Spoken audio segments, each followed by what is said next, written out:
Working on some BattleTech, uh, Reaper miniatures. I got a lot. I got a lot of stuff here. First off, yeah, I need to do a review eventually of these, but since I just got them, I'm just going to show them. This is my birthday haul. So from my sister-in-law, I got this book, and I'm excited about it. Um, Especially if it has like rules I could use if I ever ran a Mech Warrior game. You know, I don't know how this dovetails in with like Destiny. Okay, so thumbing through it, it just looks like it's showing like a bunch of mech paint schemes and actual mech units. So far, let's see. Are there some rules? Okay, here we go. Yeah. So they've got some rules for how to build a force, along with like regimental table of organization and all of that. So that is good. That is good. There's a picture in here I just saw of a marauder painted up, and man, that is a sexy looking marauder here. They got it painted up like in a almost like the old army temperate camo that we used to use, and it's like that is a sexy beast right there. I mean, I have the original Marauders, the ones that look like walking eggs. Back of my head's messed up because I was laying down earlier. And I'll tell you what, the I might be a little bit of a traditionalist in a lot of ways, but really when it comes to the newer mechs versus the older mechs, a lot of these newer sculpts are just better. I mean, it's not even like it's okay. We got a whole list of all these mechs with their VV and PV and all that. That's good. They even wrote down the role of the mech for people who can't figure it out. That's nice. Nice. A late Succession Wars Lance. What is this thing got? A Valkyrie, an Awesome, a Archer, and a Crusader? Huh. But here it's saying that the originals would be a Zeus, a Trebuchet, a Stalker, and a Longbow. Hmm, I don't know about all that. But yeah, uh it's got like your average how lances were built during like the um, different eras of the succession wars and stuff. So this is pretty cool. I like it. I like it. So thank you, sister-in-law, for aerospace. I've got a few aerospace fighters actually. I've got, I think, a Lucifer and a couple of Shilohs. Yeah, the Shiloh. Yeah, I've got two of those, two or four, I forget. Infantry. Oh, now we're talking about mechs. Why are we talking about mechs? The OS Scout. I like the OS series of mechs for some reason. So man, then we just got some. They're just talking about some mechs. That's cool. I always like when they show painted up mechs. A Whammer. That's a cool paint job. It's like gray blue. It's like a light gray, a blue gray, and then a really dark gray. That's a pretty good paint scheme. And so you got this, which is again, the wife's making us some garlic bread, and then I got a hot date later. We're gonna play some farming. That's right, hot date. Plant Agricola or Agricola, I don't know. Oh, there's even a painting tutorial in here. That's useful for a lot of people, I'm sure. And then the sheet that you would use. What is this? Wow, they've got some actual mech sheets in here. Scorpion. Hmm. Okay, I'm not seeing what era this is set up for, but it looks like a. No, it's got an XL engine, so this is definitely a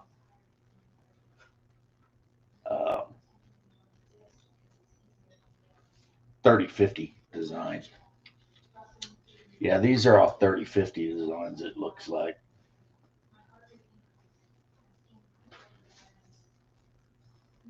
Okay, this is weird. The Orion ON1K medium laser sniper SRM4. And the sniper, if I remember correctly, that's a damn artillery piece, right? All right, we got a Crockett PPC AC10 SRM4. Damn. Slow 85 tonner. So it's pretty much like just a different take on the awesome, I guess. So anyway, yeah, I got this. Awesome. Oh, you know what I didn't do? And good news, the brothers at home probably taking a nap. I should send him the link, but man, I'll let him take a nap. I think tonight might be Double D's show at some point too. So, so I got a lot going on. I'd like to watch Double D's show, obviously, and then I want to play my farm game with the wife. That's a given. And then I want to stream here for about an hour or so. That's a given. And then when I'm hungry, I want to eat. The wife made like this vegetable lasagna, and so it's like 100% keto. There's no nothing with carbs in it. It's really good. I just put my arm in some paint. Well, it lets you have garlic bread. Yeah, because I cut the carbs out of the lasagna, then I don't have to feel bad about the garlic bread, which is Or I cut the lasagna. yes, you did. You are amazing, and I love you. I love you too. I know. Look at you grin. She's so pretty when she smiles, and she's all full of love and stuff. Um, the next books I haven't read, but I got both of these. Why? Because I am a 2300 guy. Traveler 2300 is kind of my jam. And honestly, the one thing I didn't like about the original Traveler 2300 is I always had wished it had just used classic Traveler rules. And this version actually kind of does that. It uses the new Mongoose Traveler rules, which are very similar or similar enough for me to classic Traveler that that I dig it. So here I've got a Greek warrior, Reaper. His name is Jackson, like Jaxon, which means I think Jason. Uh, yeah, I believe he's supposed to be represent like Jason and the Argonauts because I've also got a Hercules and all that model, and I've been kind of painting them up because I used them in my Hyperborea game. Uh, I don't know how other people are with their Hyperborea games, but my Hyperborea setting and campaign and stuff so far has heavily featured a lot of Greek related things. Yeah, that's exactly what you're doing, George. I remember watching some of that. The 2525 was basically 2300, but 75 years before or something. 475. Math is not my strong point. Um, and I asked Shadow back then. I was like, why don't you just, but he had his own goals and his own plans. And as the dungeon master of the game you were playing, he is always right. And I am just some guy hanging out, asking questions sometimes. I was on his show this morning, but eventually I took off. Probably not too long before the show ended, but I just got really hungry. Plus, I think I was starting to fall asleep, which is not to do with the show. The show was good. Everybody on it was good. I was just tired, you know. But yeah, I told Shadow, I was like, if you're, so busy that you can't come on my show and hang out, I'll just start coming on yours. And he was like, that's really, really, cool. But I like 2300, and I know I've said this multiple times before. People are probably like, come on, man, you've said it multiple times before. But yes, War Games Atlantic did put out a letter a couple of months ago, maybe 6, I don't know, saying that they were 100% making Traveler 2300 miniatures in the near future, right? So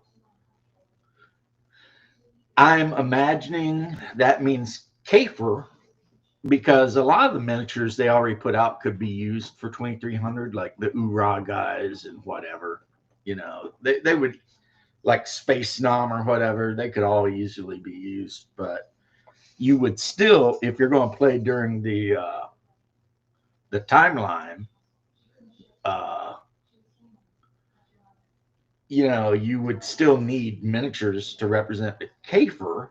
And as far as I know, no one has ever made miniatures to represent them. So the fact that War Games Atlantic is saying they're going to do it literally has me completely stoked. I am freaking stoked about that because I'll definitely end up, if they come in a box of 20 or 30, I'll end up getting 2 boxes for sure. I mean, I already know, right? And if I mean, I believe there's already a book out for Mongoose second edition for like mass combat and stuff. So in addition to having the Kafer for like the role playing game, maybe I could use them for like uh, Stargrave. I could use them in the actual Traveler mass combat rules. Just whatever, man. They are, see, one of the reasons I've always been by far a 2300 fan over Standard Traveler. I mean, when it came out, because forever it wasn't out, is because the aliens in 2300 are actually more interesting. Because Traveler, their idea of making a creature an alien in original Traveler, I don't know what Mark Miller's deal was, and I'm not trying to insult the guy, but literally his idea was to give it weird hands. So the Aslan, the lion people, when they very first come out and you see the picture of them, they don't have the weird hands. That came later. And then you've got like the centaur guys, and they got the weird hands. And it's like everybody's got weird hands. And I just never liked that. I always thought it was kind of trash. But then you get to 2300, and the aliens are actually alien. Like a Kafer, their hands are the way they are because they only got 3 fingers. So they're more like the Vrusk from Star Frontiers. And of the races you got the flying lizard guys. They're cool. You've got the pentapods, which are a big secret. Players shouldn't actually know. Eber, which are kind of like they nuked themselves back into like a primitive civilization. Um, but these two books, from what I've thumbed through, are basically the players will get to act as kind of uh, a mercenary type situation where they're traveling around to different hot spots, trying to, save civilians and whatever against the Kafer invasion because those Kafers are not nice, when they take over a place. They're not known for their kindness and, loving nature. Well, I mean, George, I was talking to Shadow earlier today, and I know he's involved in so many games right now that I don't know, man. It's like,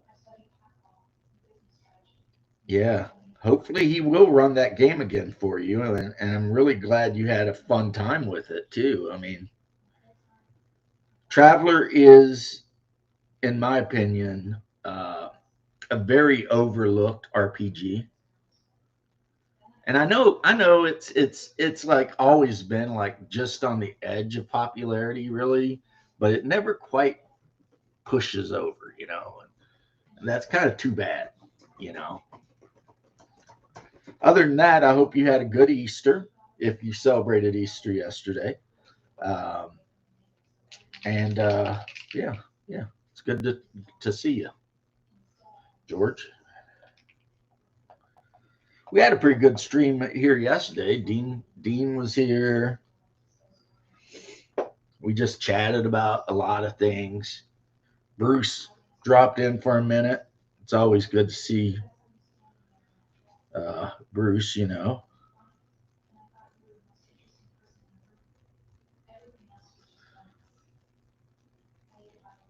I learned something disturbing from Bruce.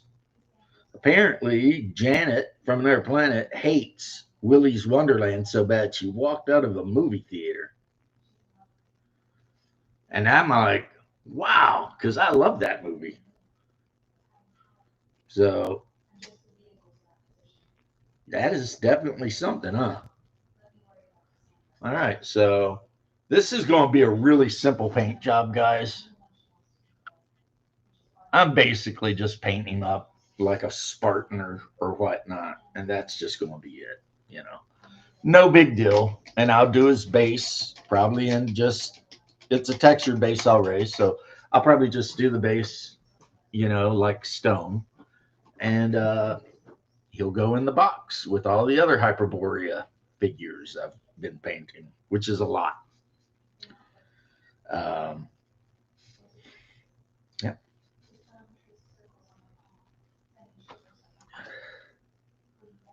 Because,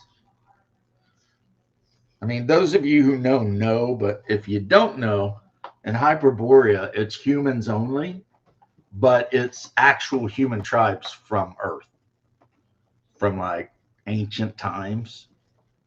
We're talking like the classical period, the Hellenistic period. Yep.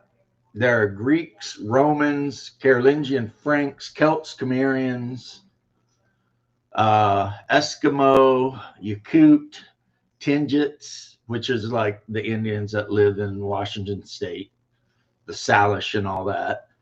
Uh, I mean, just pretty much any tribe you can imagine that lived during like what we would call the classical era. So, the height of Hellenistic culture exists in Hyperborea, and you can play it. And then some later stuff, because like my wife is playing a Dane. Hey. So you can also play a Viking. And since my wife had the stats for it, she created a Viking berserker. And so, you know, berserker, you can play Russians if you want. You can literally anything, as long as it's from the ancient times. And then in addition to that, you can play all of the civilizations in mythology that supposedly got destroyed. So you can play a person from Scythians, yes. You can play a person from Mu or Mew or I'll whatever. play a Pictish warrior. You can play Picts, and everybody hates them. You can play a Lemurian, an Atlantean, an Amazon. So pretty much, yeah, any civilization that in old Greek stories got like destroyed, you know, because the premise of Hyperborea is it's in the far future, but everything on Hyperborea comes from the distant past. So figure after the cataclysm that destroyed the Hyborian world, you know, Atlantis, Lemuria, and all that, you know. So in Hyperborea, the serpent men from Hyboria still exist, and Set is a god that is worshipped. So Conan literally could be in Hyperborea. I mean, I wouldn't let anybody play him though, but he could be there. They could run into him. Pretty much any character that ever appeared in a Lovecraft, Howard, or Clark Ashton Smith, or Derleth, or any of those books could appear in Hyperborea, because everyone on Hyperborea, except the Hyperboreans, arrived there by being thrown through time and space. The Hyperboreans are the original people of Hyperborea, and they used to live on Earth when the continent of Hyperborea was where our North Pole is now, our Arctic Ocean. And at some point, way back in the Greek age or something, that whole continent got ripped off of Earth and sent to orbit Saturn. So yeah, all the weirdest shit you ever wanted in your game, you can definitely put in your game in Hyperborea. My group right now is a Celt thief, an Amazon thief. I'm just giving you their basic class. I'm not getting the subclasses. A Greek warrior, Hyperborean cleric, Norse fighter, the berserker, and who am I missing? Because there's 7 people. Oh, Atlantean mage, almost forgot him. Hyperborean witch, and I think that's about it. Unless someone, you know, sometimes people pop into play, and I have a stack of characters, and like just pick one, you know. But yeah, so that's kind of why, George. I don't know. I talked about yesterday a little bit. One of the main reasons I've been so stoked about Hyperborea is that it's the only setting I've ever played where they claim to be set in the far future, and it makes sense, you know. Like Greyhawk has the deal where yes, Greyhawk's supposed to be in the far future, you know, but it's always to me been like, but I mean, what does that even mean, right? But in Hyperborea, it's millions of years in the future. Our yellow sun is now red, and much larger. It's a red giant. Earth is basically gone. It would have been absorbed into the. I mean, all of the inner planets would have been consumed by the sun when it expanded out. And the great old ones, the outer gods and such, they all exist as a matter of fact. And they are the ones that have meddled around, and they're the ones that moved Hyperborea and put it near Saturn, and they're the ones that snatch random people through time. Because I don't know if you ever read any Lovecraft, but like a greater old one, they're not even like gods. They're just like super powerful alien things that we can't even really conceive of very well. But like Yog-Sothoth, it has mastery over time.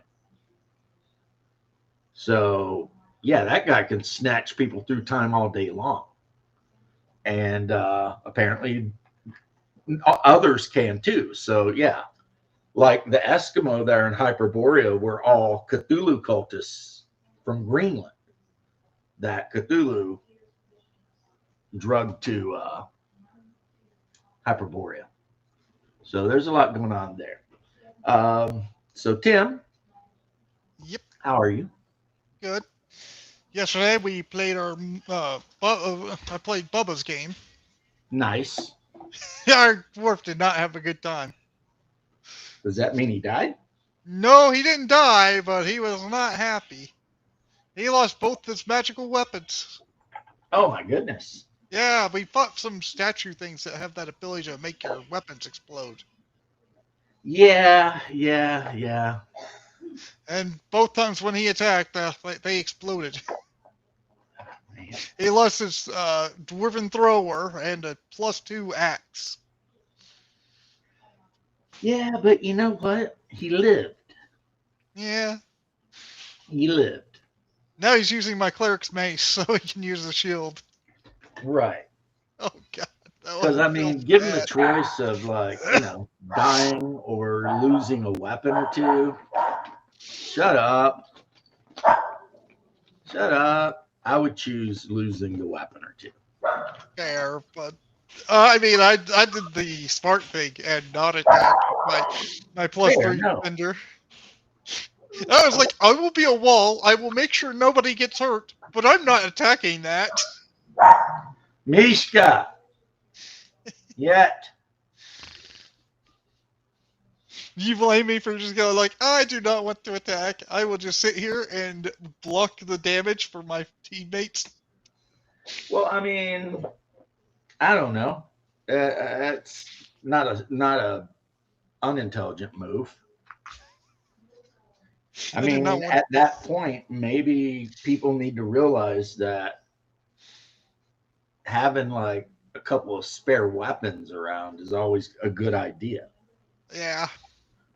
I mean, I did, but I even if just, they're I not was like, magical, you know? oh, I know. And that's probably why I kept that mace, but I was like, I just want to be a wall at this point. I will just sit here and not attack with my defender, but use its defender as a +3 to my AC. Right. It worked out in my favor, I'd say. And the Well, that's good. the party's arrows were doing great. The archers were just tearing those statues apart. Right. Well, that's good. At least you had that going for you, right? Yeah, DM was just like, yeah, these arrows are just going to explode on impact. It's like, that's just going to happen. Well, if you're shooting a statue that's made out of like metal or stone, yeah. I mean, I don't blame them for I don't know that. if you've ever shot like compound bow or anything, but No, you can figure it out. I mean, yeah, I would have realized it. I was shoot an arrow into a rock and see what happens. You know, yeah, they're not gonna be in good condition. it's not gonna be after that. great. So that sounds like a lot of fun. Yeah, we went through a tower. It wasn't a very big one, and we got this interesting hat. It was like a beret, but with antlers from France. I forgot what you call it, a fléché or something like that. It was a weird thing, and it's like the hat's mostly favored by students.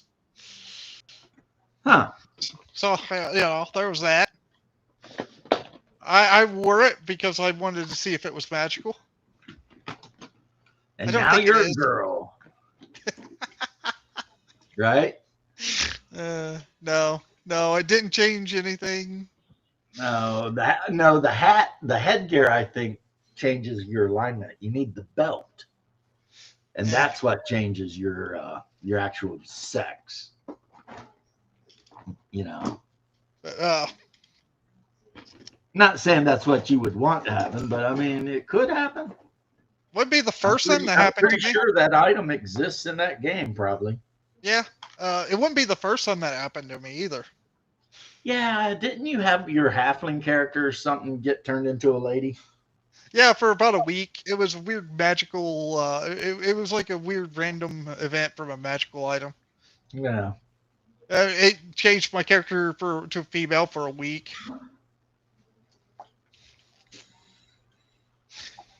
Well, thank God you're not like those idiots that made Gamers Part 2, Yeah.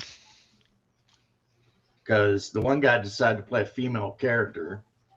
And like one of the first things they do is his friend in real life has sex with his character. And I'm sitting here being like, Yeah, I'm but glad that doesn't happen part two, anymore. even though it had higher production, it was a little bit like there were some things in it that were like, why? Yeah. Like the guy who played the bard, first off, anyone playing a bard in third edition should just hang their head in shame anyway. But he's like, I have like a this charisma and my seduction is this. That's enough to beat any homophobe. And I'm sitting here thinking, so you made a character specifically to try to seduce straight men? That's a little weird. That's a It is little a little weird. weird. That seems a No. little bit like, hold on, buddy. You know this guy doesn't want anything to do with you, but you made a character specifically designed to like force an interaction. That seems a little grapey to me, Eh, but whatever. Other than actually, I would have liked Gamers 2 like 10 times more if they took the fat bard right out of it. yeah. Because I kind of, every other character I liked, but the fat, stupid bard I didn't like at all. I was just like, why is this guy even here? He sucks. Yeah. I don't know if you've even seen the Gamers or you're just agreeing because I'm yapping, but I haven't, but from what I hear, it doesn't sound interesting to me because of that annoying you would character. love it. And the first Gamers, which is on YouTube, is amazing. Hmm. Yes, it's just a bunch of college kids somewhere in Michigan at a university doing stupid shit, Hey, but it's that's fun. really funny. Yeah. The second one is really good as far as they had a much better budget and actors and all of that sort of stuff. And if you ignore the fat bard, then It's really good. good. But you have to ignore the fat bard. The fat bard pulls everything down. Yeah, well, because the meme, bards do nothing but try to seduce everyone. So Yeah. his only role in the whole show was everywhere he went, he seduced somebody. And that is literally all he did. And then he got killed a lot. Like a lot. And it was like, I get that they're trying to go with that kind of, the meme of it, but like we were talking about the other day, That I meme kind of has hate been bards. that meme's been beat to death already. Yeah, and I kind of hate bards anyway. So it's like, I don't blame you. well, I mean, each their own, really, but I mean, I like bards myself, but I hate how people play bards everywhere else. right. And what's weird is like I think that's like a third edition thing, the whole I'm a horny bard. Look Yeah, at I me. don't think in AD&D 2E it was like that. No. Especially how hard it was to be a bard. Well, in first edition, yeah, I never knew anybody who ever made it to bard.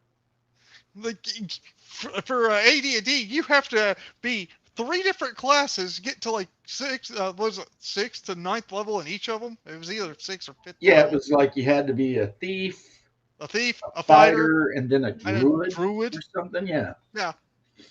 And I after think in that, second edition, and don't hold me to this because I never really played second edition, but I think in second edition they just made the bard a class you could play like from the jump. so it was AD&D. But in first edition, You had to jump through all the hoops. It was an alternate character. And what's even better is it broke the game's rules because only a human, I think, or a half elf could be a bard. Yep. But humans were not allowed to multi-class more than twice. Yeah. So if you were hardcore following the rules, You couldn't be a bard. you could never be a bard. Yeah. And it was something that was added to the game as an afterthought. It was like, Yeah. it was in the addendum, of the player Yeah. book.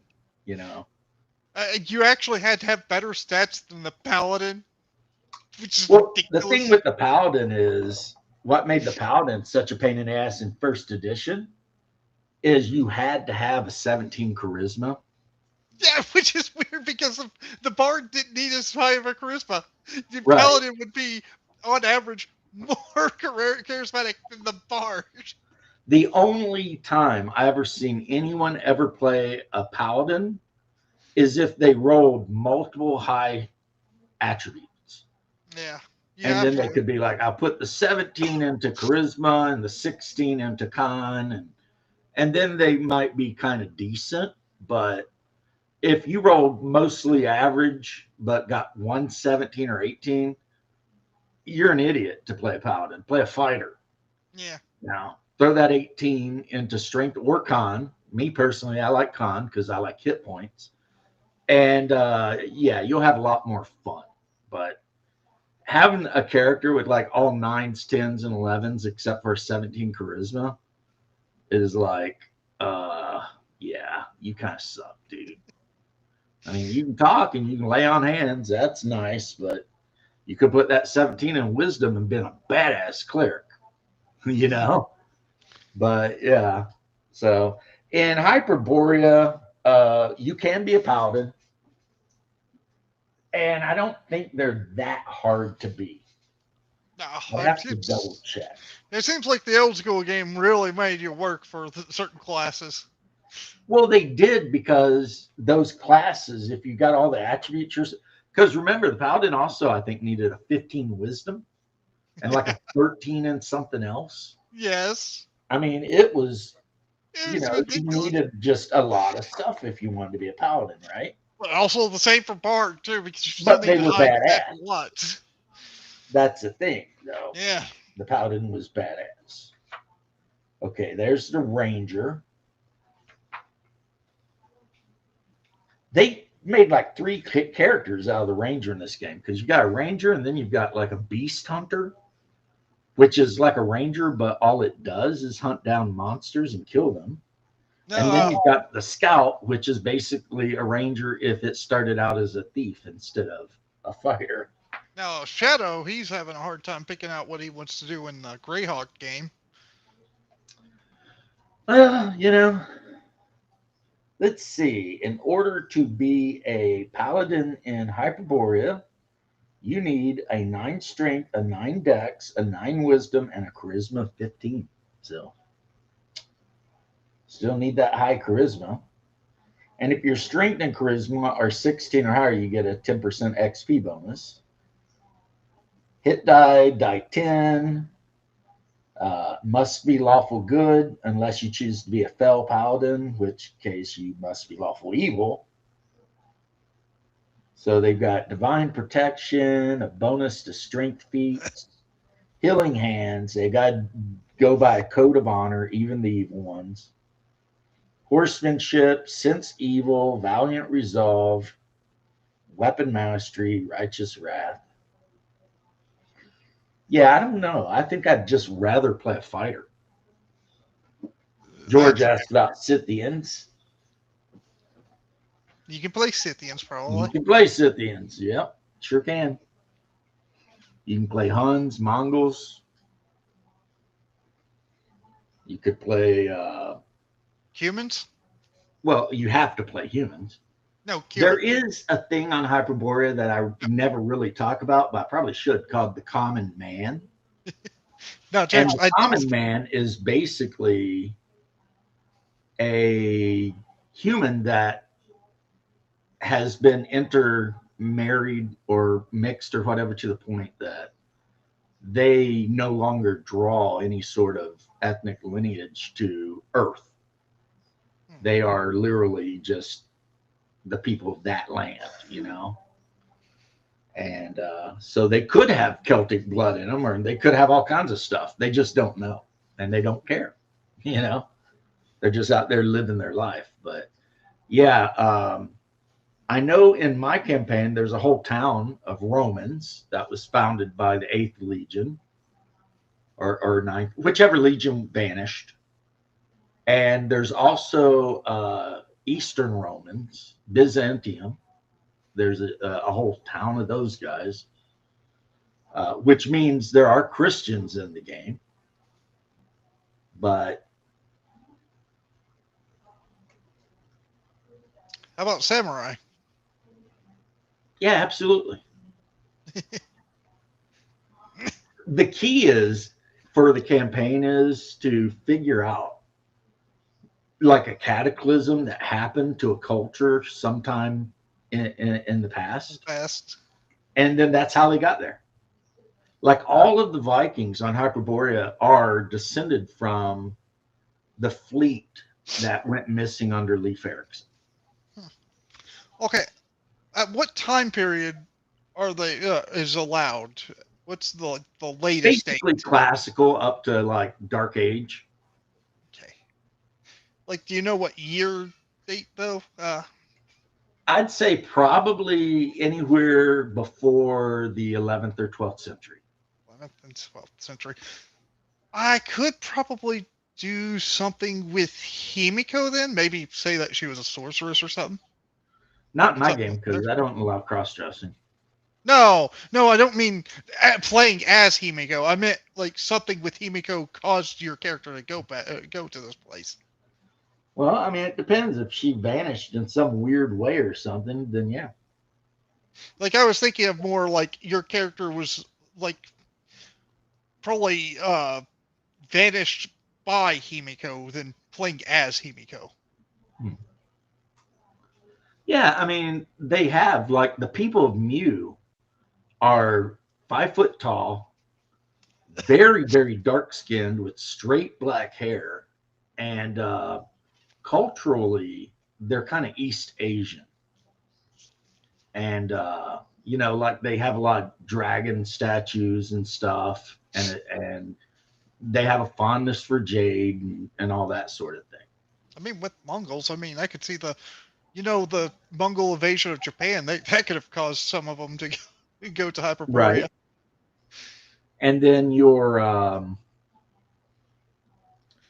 Lemurians, they're all like necromancers pretty much. And the Scythians are basically called Ixians. So they're kind of, you know, Central European steppe people. As a matter of fact, in the town that the group is in, the primary race of the inhabitants of the town of Zambala are Scythians. And all of the slaves, mostly, I should say, not all of them, but the majority of the slaves in the town are Inuits, Eskimos. And so there's this weird 2-tiered system I've told you about, you know. But yeah, so there's the Scythians are in the game. They're tall horse warriors that, you know, basically have enslaved a bunch of freaking Eskimos. But yeah, the Greeks are definitely in the game for sure, 100%. Like half of the languages in the Hyperborean game are based on ancient Hellenistic languages. So like Atlantean, the Amazonians, the Cimmerians, Scythians, of course the Greeks. There's probably more. Thracians, they all speak like a Hellenistic language, but they're dialects, so they can't understand each other. But they use the same alphabet and everything. So, yeah. Looks like for Japan, there was a 1026 Banjo earthquake and tsunami on June 10th. So you could literally, as a referee or as a player with referee approval, pick a random unnamed town somewhere in Hyperborea give it a Japanese name, and say that everyone who lives there are the descendants of the people who got whacked by the typhoon or whatever. Which would be around 1,000 fatalities. So yeah, so you got a town that started with 1,000 Japanese people, and assuming it's relatively isolated and hasn't been conquered over and over again, they would be Japanese. Yeah. There might be some, half Japanese, half, picked, or half Japanese, half Celt or whatever, but Yeah. predominantly the whole town would be Japanese. And that Yeah. would be their culture as well. Yep. The only other natural disaster would have been at 1181. There was a famine that had 42,300 die. Yeah, the problem, those famines are kind of like, they're a little bit different than like, tsunami. Yeah, I know. That's what I'm saying. I was just like, that one probably wouldn't fit so well. But I mean, in the game world, yeah, that's how they, um, the Hyperboreans. The whole reason for Saturn is the Sagawa, which is a very common god worshipped by humanity. He, wherever he come from, not in our solar system, he went to Saturn first and lived there, and he actually took the Hyperborean people with him from Earth and taught them magic and everything, and then he brought them back to Hyperborea when it was still part of Earth, and they started, dominating Earth, and like Atlantis and all those other kingdoms paid them tribute. And then when Hyperborea was basically going to sink under the ocean, the Sagwa snatched it up and placed it in orbit around Saturn, and used magic to like keep an atmosphere in and all that. And then, as I've already said ad nauseum, that's pretty much how everyone gets there for humans. And since in our real world there never were elves, dwarves, kobolds, whatever, well, none of those exist in Hyperborea either, because they never were. And the orcs are just the mixed race children of devil swines and pigs, which is why all the orcs in Hyperborea have pig faces. And so the humanoids that there are in Hyperborea tend to be like a wizard mixed some shit up and made them, or they're some weird mutant offspring of some shit that shouldn't have been messed around but did. And that's kind of how they are. So pretty cool, pretty cool. Yeah. Whatever. Now, James, the weapons you would probably use is a Tachi, a Yumi, or a Yari. Not so much the Naginata unless you want to be a monk or an Onamusha. Or a woman. Yeah. Because I remember reading something that that pole arm was specifically designed really for females to guard their village, and they were taught to try to hack at the invaders' feet. Yep, but it seems like it was particularly used by just either warrior monks or female warriors. Right. I mean, I'd hate to get whacked in my sandaled feet by a big ass blade on a pole. That would suck. Yeah, that would suck. That would not be fun for well, it'd be fun for whoever did it. It wouldn't be fun for me. I wouldn't enjoy that at all. Yumi's a pretty interesting weapon, though, being an exceptionally tall asymmetric bow. Usually used, I think, both on ground and on horseback. Yumi. Yep.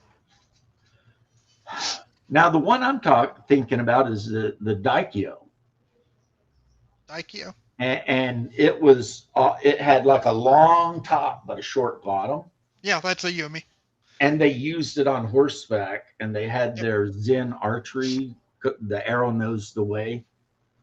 So supposedly they never aimed, but what they were actually doing is training themselves to aim without thinking about aiming. Yeah.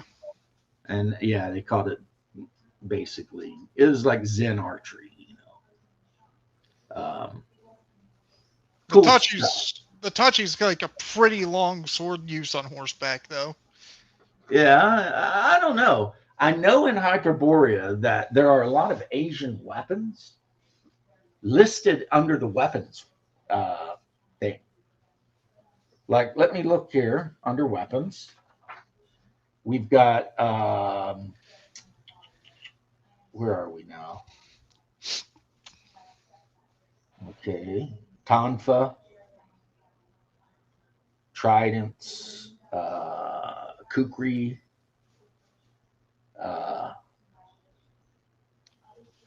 Unfortunately, a lot of what you would consider to be Japanese weapons are just, like lance, javelin, spear. Yeah. You would just I mean, probably just flavor a so like a regular weapon. yari is just a spear. Yeah, you just That's all it is. flavor it. Yeah.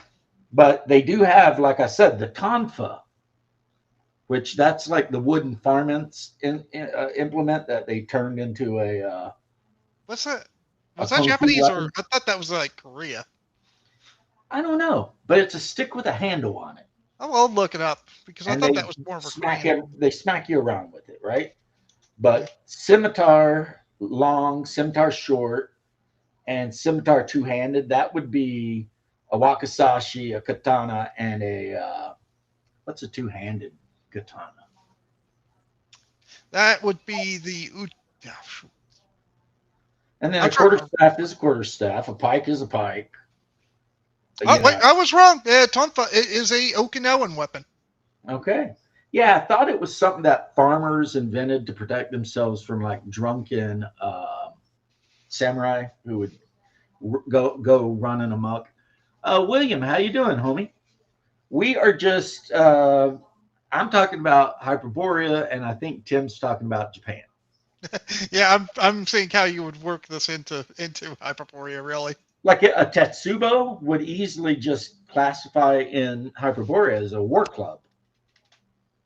Because that's all it is, big freaking stick made out of iron, right?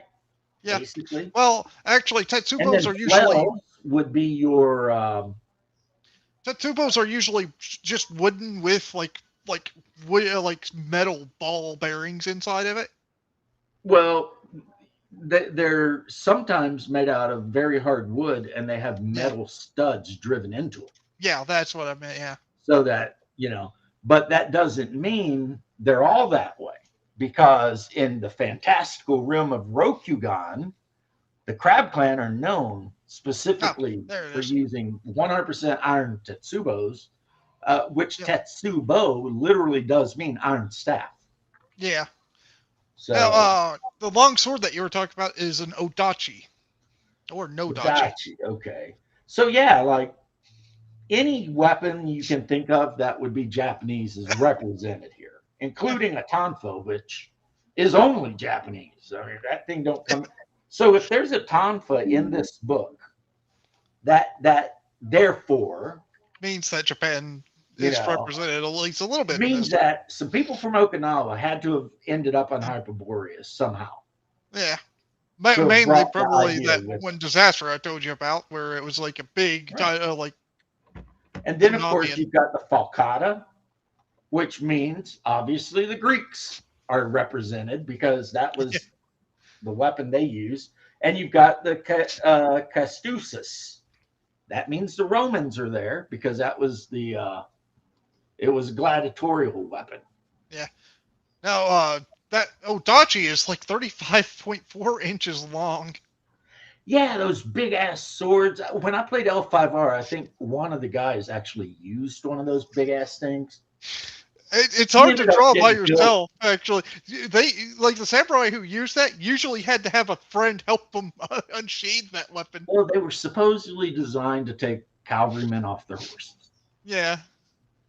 35 inches is only the guy ran his mouth, and a Crane Clan duelist killed him with a katana. Because that's how that game worked. Big. God, how you doing, Vic? Hey. 35 inches is not that big, guys.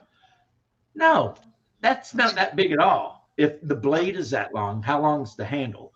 Yeah, Tim, when I fought in the SCA, my stick was 36 inches long. But that included the handle. Because I was playing as a 11th century British Well, it says or European. exceeding, so it means over 35.4 inches. I think your average katana is like 3 feet long. And that's what 36 inches is, 3 feet. Hmm. Let me see But here. because I was playing as a crusader in the SCA, so I always wore my tabard with the cross and everything, and my shield had the cross and everything. I fought with a 36-inch long stick, Here, which was supposed to represent like your typical European broadsword, you know. I'll show you an image of one of them. They are pretty long. I think that was No, just you don't have to. You seem to forget. I played L5R for years. I know what every Japanese weapon looks like. I've got the L5R rule book right next to me right now. And I can open it up and I can show you every Japanese weapon and the name of it and all that. Trip to the chiropractor. Well, I hope you feel better, homie. I really do, because back issues, man, they suck. I mean, luckily, I think I did something to my back, and like maybe twice a year I'll pull it just right to where I'm like, ugh, for a couple days. But yeah, L5R was my game for a long time, Tim. That seems And like that's an the interesting game, one. if you could ever find anyone to run, you would love. Probably would. Because of how much of a weeb you are. Yeah. You know, it got me into Mountain Blade. It was the Japanese mod where I could You know what? take over Japan. I'm getting a little pissed off. Why? Wow. Because, I ordered the Gary Gygax World Builders Archive from Troll Lords. Yeah. It's 2 years late now. Oh, 2 wow. years? 2 years. Over a year late. Well, I'm sure you know that Dave Chenault and his brother are generally pretty easy to talk to. Like, you could probably send them an email and be like, what's going on with this? Because, like years and years ago, when they were still on their first and second printings, I was on a board and they were always on there, and they were really easy. You could ask them anything. They give you answers if you need it or whatever. But Timmy, you need to find somebody willing to run this. I might try eventually. I just right now I got plenty of games. I don't need to play anymore. This is the original first edition Legend of Five Rings. In my opinion, the best one, even though fourth edition is pretty awesome. I bought this for $10 used. You can see the Cosima Comics price tag. And the thing is, the production quality on this is nowhere near what the later ones were. The inside is almost all just black and white, but the art is still really cool because you see how they draw a picture of the houses. Yeah. So you know what Japanese houses. Well, this is Rokugan, which is different, but check that duelist. You see? He's got his fancy kimono on and he's got his sword out. Yeah. And he's got his hair back. And I guess, yeah, they used to shave like the front half of their heads. Oh, yeah, there was a reason for that. It was mainly because of their helmets. Was it? I thought it was just some kind of weird, like, check this picture out. You got the one dude literally splitting the other dude's helmet with a katana. That might be sword is just going right through that helmet, man. That helmet's meant to deflect the well, it didn't work in this case. Yeah, that's a little bit of a ooh. And then, of course, it has all. See that? You see that? Yeah. Yep. And it tells you the name of it. Like, it even tells you, like, this arrow is called a Karamata. Nunchuck, Sai, Tonfa, Kama. Yeah, look at that. That was right. Huh? It is. It's over a year late. Yeah, I would contact them and be like, whatever. And in this one, the weird bow we're talking about is called a Daikyu. And the small short bow is the Yumi. Huh. So the shorter version is called the Yumi, while the longer version's a Daikyu. Yeah, and apparently the Daikyu was predominantly used on horseback, and the Yumi was predominantly used by footmen. Okay. All right.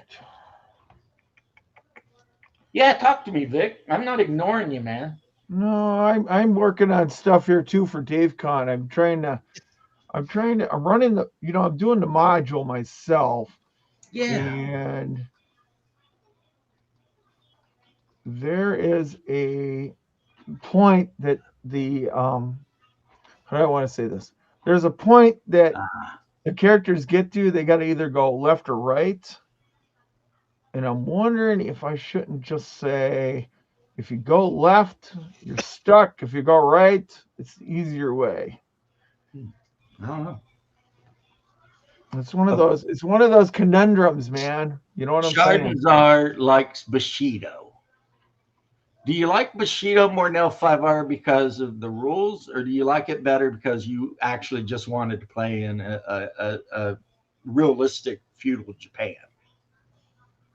That would be my question. I'd probably prefer Bushido then, because I'd rather go for a more realistic feudal Japan. Yeah, I believe Bushido was actually set in like the era, the warring era, or what they call it. Sengoku Jidai, Yeah, it was actually set Warring kind of in States that period. era. Yeah, and whereas L5R is A fictional fantasy. world. It's 100% fantasy. It just happens to kind of look Japanese if you squint your eyes at it. But Yeah. L5R, the Kingdom of Rokugan, or the Emperor, the Jade Empire, it looks more like China. Yeah, it probably makes sense. A lot of Japanese stuff did come from China anyway.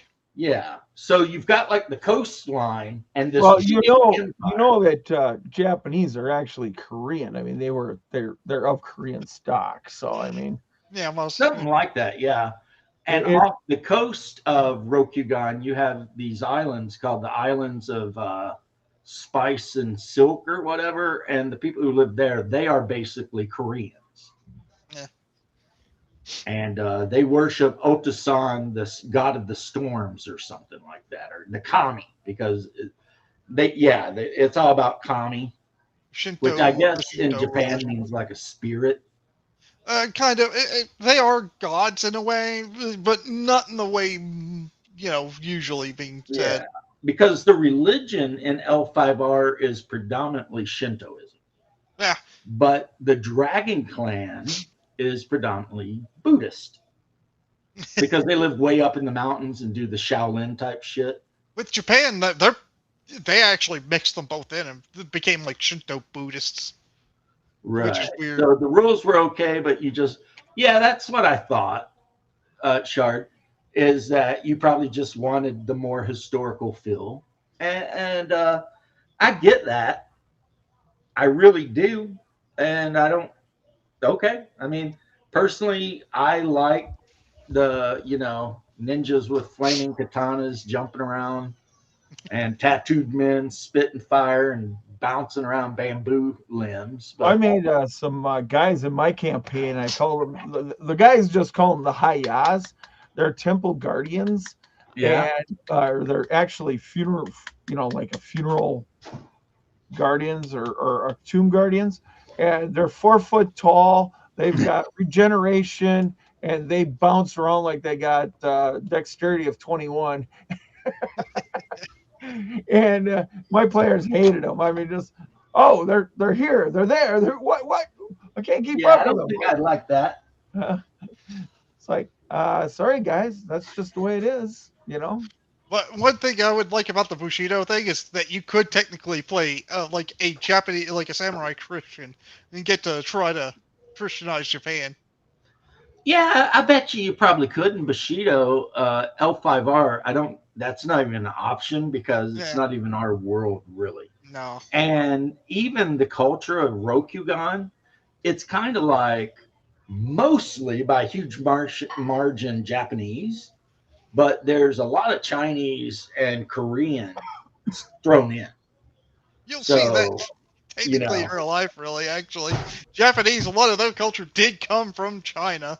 right. So it's kind of a mix of East Asian stuff And then, of course, there's goblins and ratmen and nagas and like all kinds of horrible oni.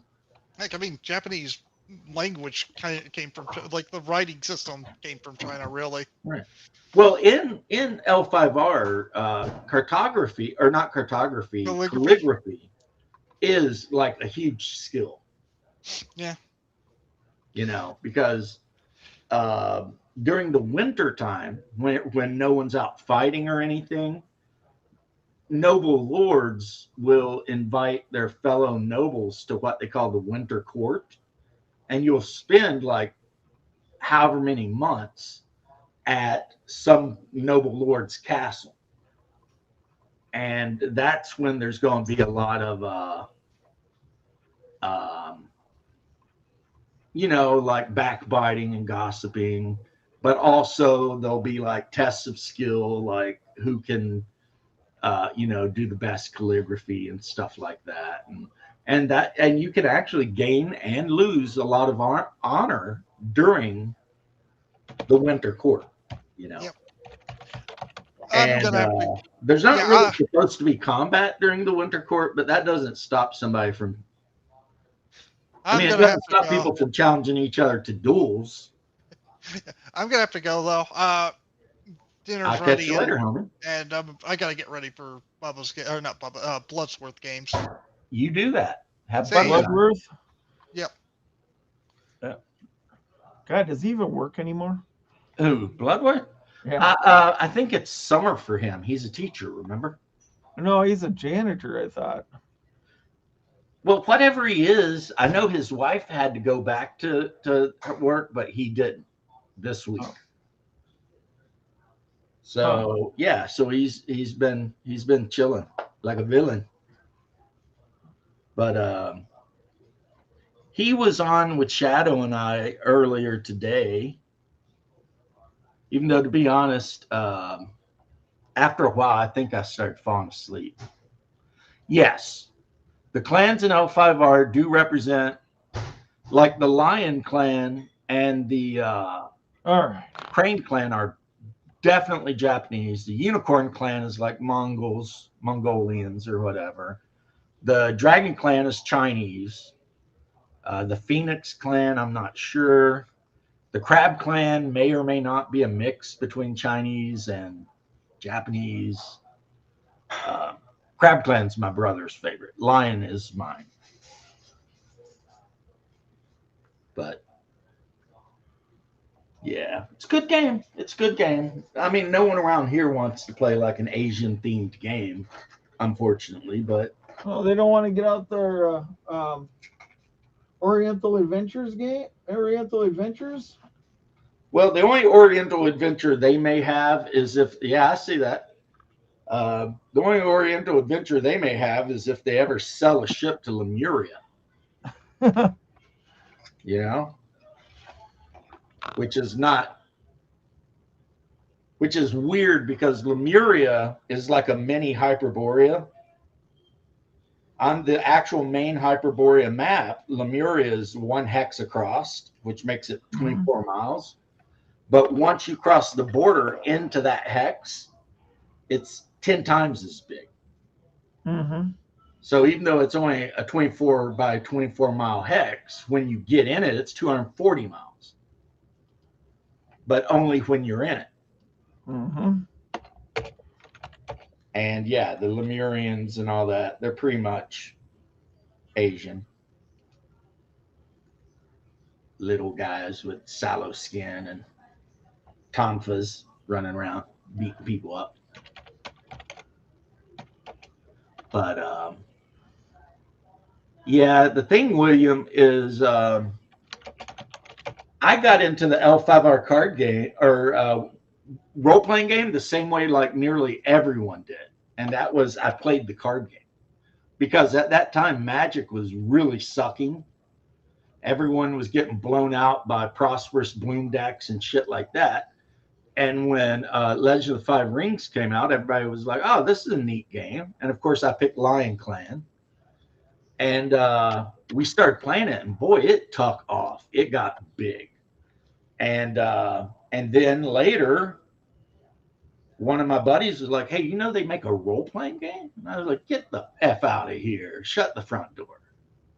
And yeah, and he ran it, and me and a bunch of the guys played it, and uh, we had a really good time. A really good time.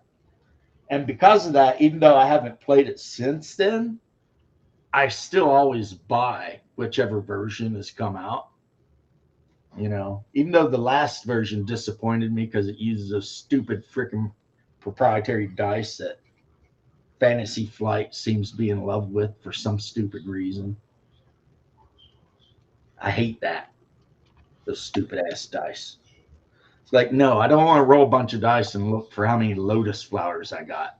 Why Yeah, can't that's freaking that annoys the shit out of me when they do that kind of stuff. same? I'm just like, why? You know, why do you do that? Well, I think they did it because of Money? what Memoir 44, you know, when that took off. I mean, they have that's their dice in that one, but it's all the It's dice different that when it's a war game and it's a role playing game. yeah. When it's a war game and you're playing like Memoir 44, which is actually, they have a name for that system because, I mean, there's more than Memoir 44. There's like a classical age game where you're playing like Romans versus Carthaginians. There's the Civil War one. You know, there's tons of that type of game. Mhm. And I don't mind it so much, but a role playing game, it just doesn't fit for me, you know? Like, I don't mind proprietary dice when I'm playing like Hero Quest or Warhammer Quest. I don't mind. But when I'm playing Warhammer role playing, I want to use die 10s. I don't want to use any proprietary bullshit. And original L5R was a die 10 game. So, and it used a roll and keep system where your attributes and skills determine the number of die 10 you could roll. And then, like your ring, determined how many you could keep. And of course, dice exploded. So if you needed a 25 to hit somebody and you had like a 7-2, you would roll 7 die 10 and then keep 2 of them, the totals of 2 of them. Mm-hmm. And damage worked the same way. Like a katana is like a 5-2 weapon. So you roll 5 die 10 and then keep the 2 highest, which means the game is incredibly lethal. Mm-hmm. Because you've got like 10 wound levels, and a katana can straight up take you to 0 in 1 hit, even with armor. So, yeah. That was actually a long time ago for L5R, first edition. That was like the saying that people would say to represent the game. It was, you're 3 feet away from death at any minute if you're playing a samurai within the Emerald or the Jade Empire, because a katana is 3 feet long. So, you know, you could die. Somebody hits you, you just die. And yeah, but I would contact Troll Lords. They're really good guys. I already did. I already sent them an email. I'm just like, yo, this is getting ridiculous. Right. You know, they got my money. Let's do something. Let's do something is right.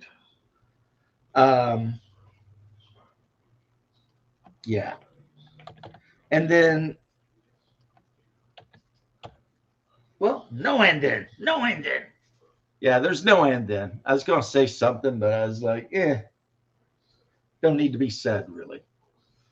But at the end of the day, I stand very strong by the fact that L5R is a very good game. The system is incredibly good, and you know, could have been used to make any number of other games. I mean, the idea that you roll a set of dice and then pick the 2 or 3 that you want versus a target number, that is so like brain dead easy to do. and it can cover literally anything because everything can be a target number. So every situation you can think of can be handled like that. Mm. And yet, I don't think that rule set was ever used for any other game. Hmm. And it's not like they can copyright the rule set because they can't. Game rules cannot be copyrighted. The mechanics cannot be copyrighted. Just everything else can. So, yep. I got a date with a hot blonde later. Woo! Yeah, we're going to play some Agricola or Agricola or whatever. Well, I still think she ought to drop you off at the airport and say good riddance. Yeah, but the thing is, Vic, is I have been so nice lately. I've been on her good list mostly. I You still know? think it doesn't matter, man. I still think you need the. Still think she needs to give you the heave ho for a week or 3-4 days. Then she can get into that little room of yours right there, clean up. Yeah, I'd come back and all my stuff would just be gone. No, I just said cleaned up. No, I'm starting to feel like the only way to clean this room is just start throwing shit away. Mm. I mean, I do have 2 giant bins that the Costume Comics said they'd buy from me. That's like all my 40K stuff. Mm-hmm. And that's a start. But then again, if she ever started complaining about me having too many miniatures, I can always just show her, well, then why is it every Christmas and birthday you buy me, boxes of minis? Oh, don't. That's dangerous. You know that. Right? Because she'll stop. That's right. But like, she bought me Battletech miniatures and these freaking satyrs and all this stuff, man. She always hooks me up so good for my birthday. It's always 100%. Whereas for her birthday, I buy her $140 box of chocolates because she wanted it. Like Ghirardelli, they come in a gold box. 30 pieces of chocolate for like $140. But all I got to do with mine is basically just give her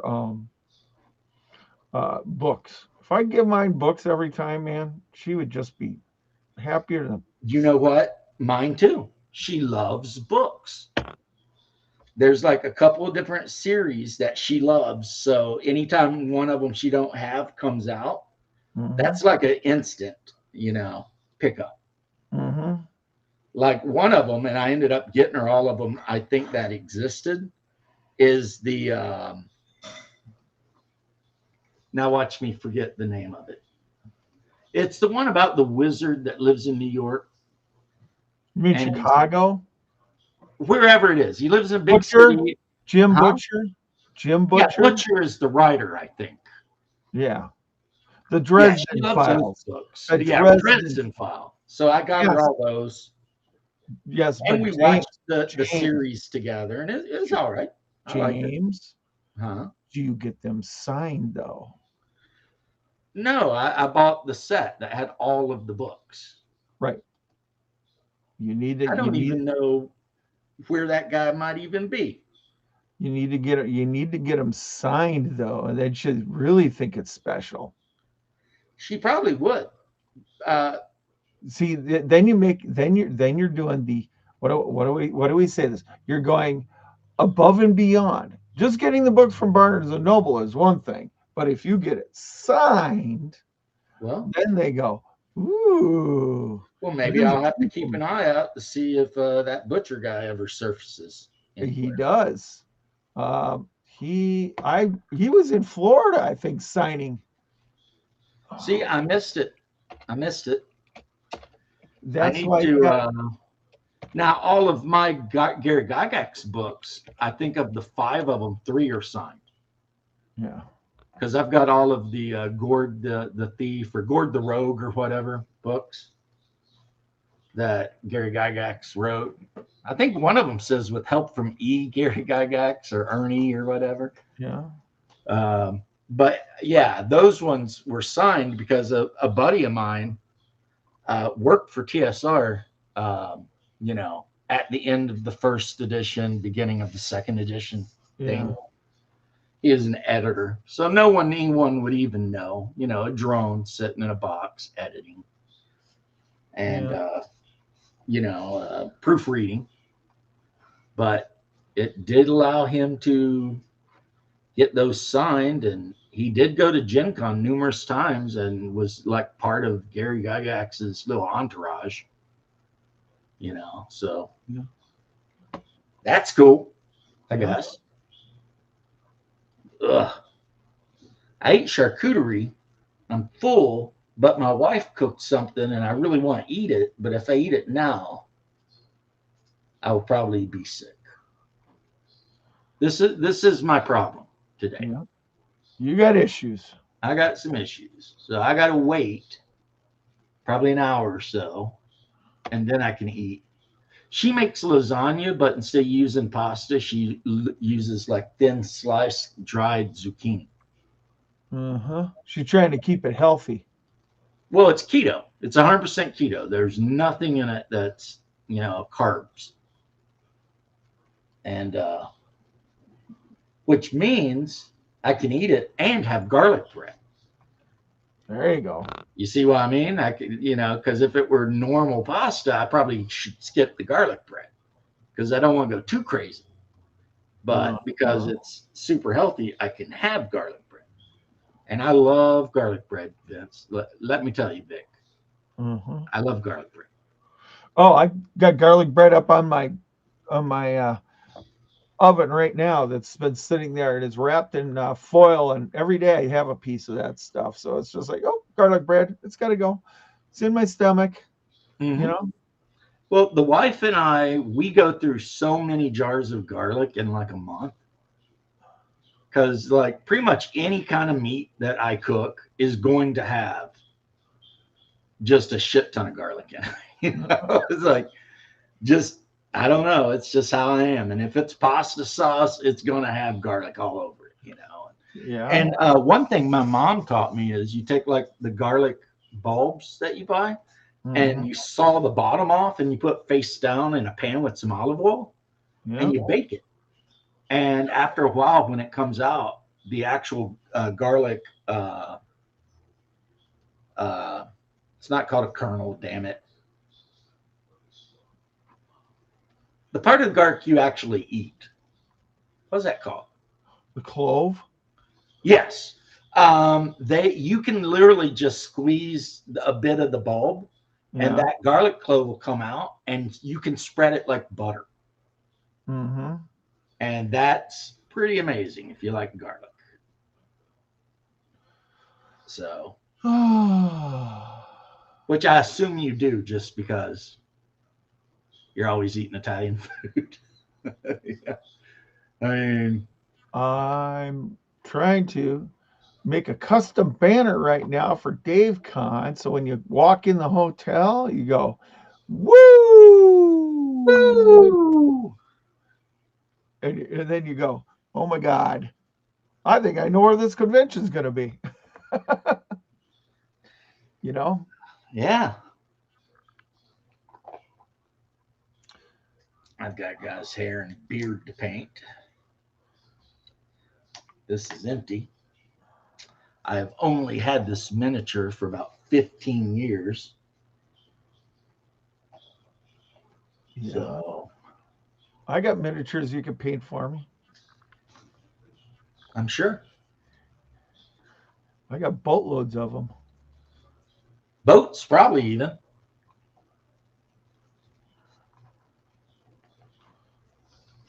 But I even got one of those. What's this place out of Texas? That Reaper. I got a box of Reapers I haven't even touched yet. well, you got all those I sent to you, and I sent them to you specifically because I never plan on painting them. Yeah, well, I The got ones those that weren't painted were sent because I was like, I'm never painting or using these. So I'll send them on. What's up, Doc? How you doing, bro? I'll send them on to somebody who might. You know what I'm saying? Yeah. Um, Is the doc coming on? Is he going to be a pain? well, I'm gonna put the link in if he wants. You Mhm. know, Well, I think the link's in there. he works all the time, so depending on when I stream and The doc I've done- works? Oh he's a my good- God. yeah. But yeah, there's so like I've got a box of miniatures I'm putting together now for Cold Iron Skillet that Yeah. I'm gonna send to him, which will be lucky for me. He only lives up in Georgia, so I practically drive by his house every time I go to visit my sister-in-law. And so he says, give him a few minutes. But he was saying he wanted some miniatures, and I was like, all right, yeah, I'll send you a bunch of them. The ones that I'm never painting, you can paint them. You No. know? Now, I'm not getting rid of my 12th century Russian army. I'm definitely not getting rid of my Nicosean Byzantine army. And I'm probably never going to get rid of my Crusades era Arab army. Those ones definitely will be kept. Mm-hmm. Don't blame you. Well, I mean, I've got from Saga and all that, I've got a miniature of Saladin. For my Byzantine army, I've got Emperor Basil, the Bulgar Slayer's miniature with like a standard bearer and a priest or something. And then for my Crusader army, if I choose to use it, I have King Baldwin on foot and on horse. So like I could literally play a war game with my brother or one of my friends representing Kingdom of Heaven, the movie, because I have the armies that were in that movie. Yeah. Like my Baldwin on foot's right here. I think I've showed him off before, but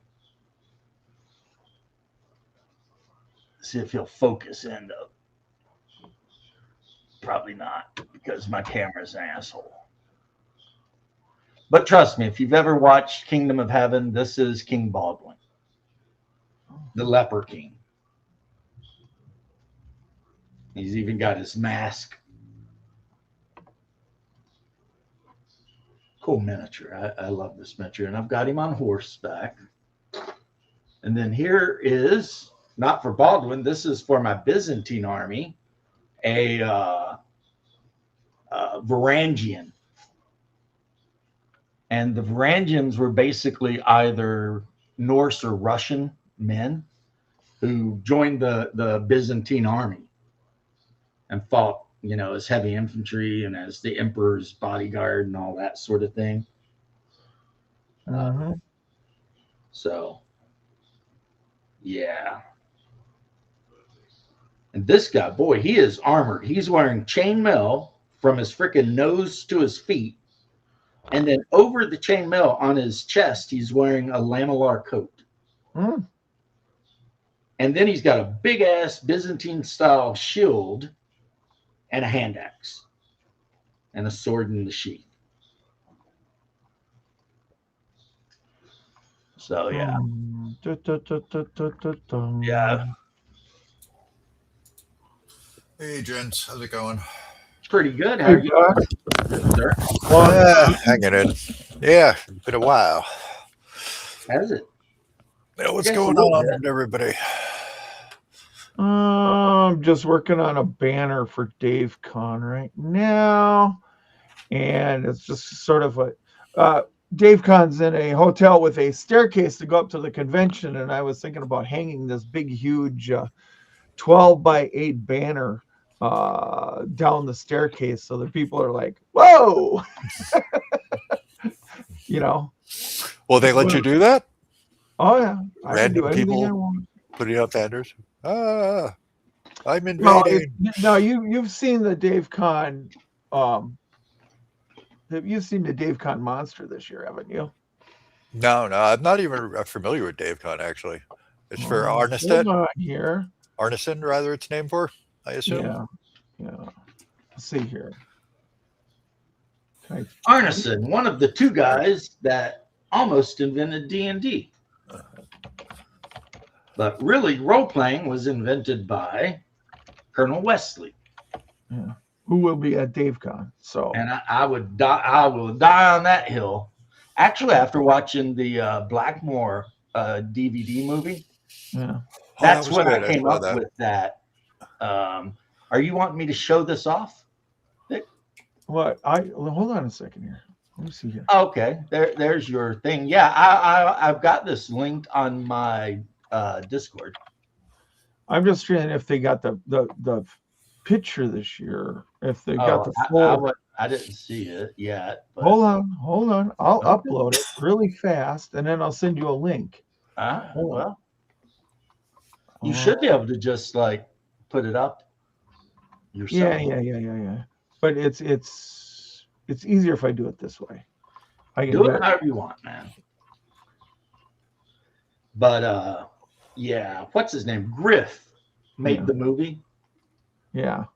And I watched it, and while I still think Gary Gygax had more to do with TSR D&D, it's pretty much a fact that the idea of role playing was definitely Wesley. Right. You know, the Bronstein game that he ran for like decades or some shit. Well, see, and that's why I wanted you to come up, because Wesley is at that point where he's not going to be around too much longer at games and stuff. So I would say you're right, since didn't he serve in Vietnam? Yeah, the Vietnam era. Yeah. So yeah, he's getting on. Yeah. And like this year, he's only doing one game of Bronstein. So in the movie, they talk about a game of Bronstein he was running, and like 25 people were in it. yeah.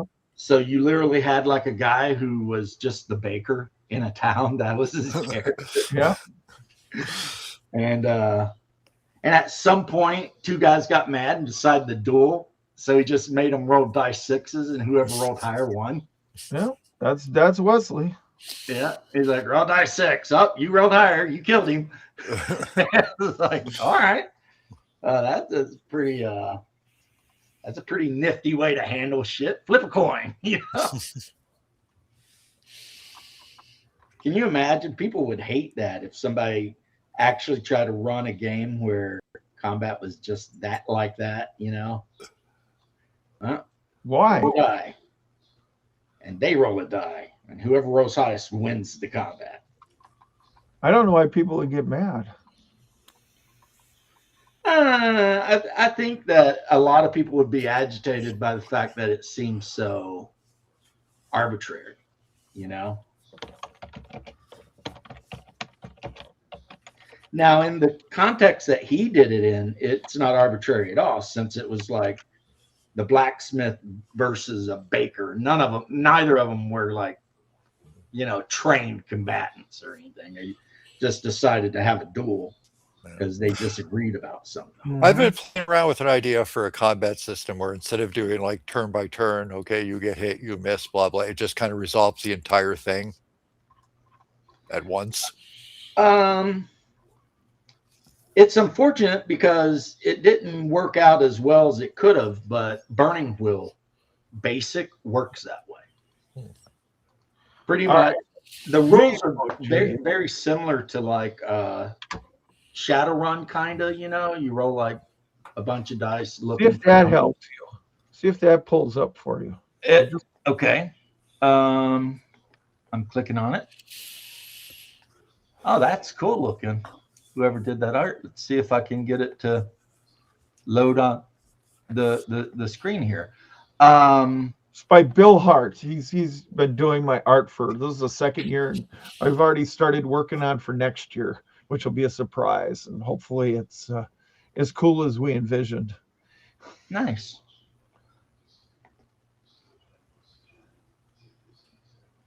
There we go. Oh, neat.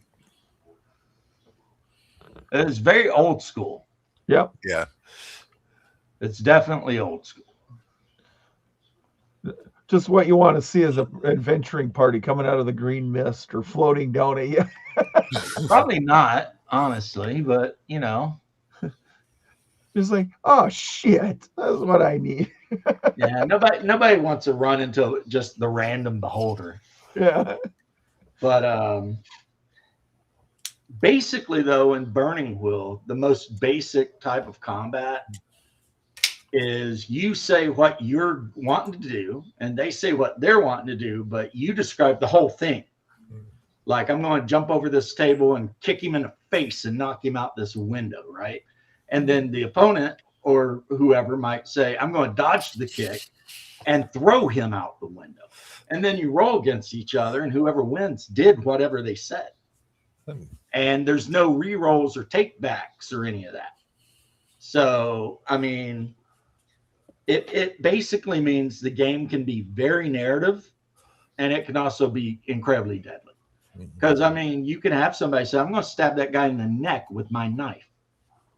And if he beats you on a roll, guess what? You just got stabbed in the neck with a knife. Well, that sucks. And, I mean, it does have a damage thing. So even after you get stabbed in the neck, they roll damage. But, I mean, most characters do not have a lot of health. Man. So if you get chucked out of a 3-story building or stabbed in the neck or something, you're probably more than likely going to die. But the real point of it is that the whole combat is settled by that one roll. So even if you survive being stabbed, the assumption then is you get away. You know, you realize you got your ass whipped and you run off and escape. Now, the advanced combat for Burning Wheel, I would never recommend anyone ever try it. And I'm not sure it would even work because the GM has to have this page for every NPC, and every player has the page, and it's split into 3 phases, and everyone has to secretly put down what they're doing during each phase. Like whether you're blocking low or blocking high. Or I hate that. That's like how the top secret hand-to-hand was. I hate that. It's just like, yeah, I read that and I was like, no.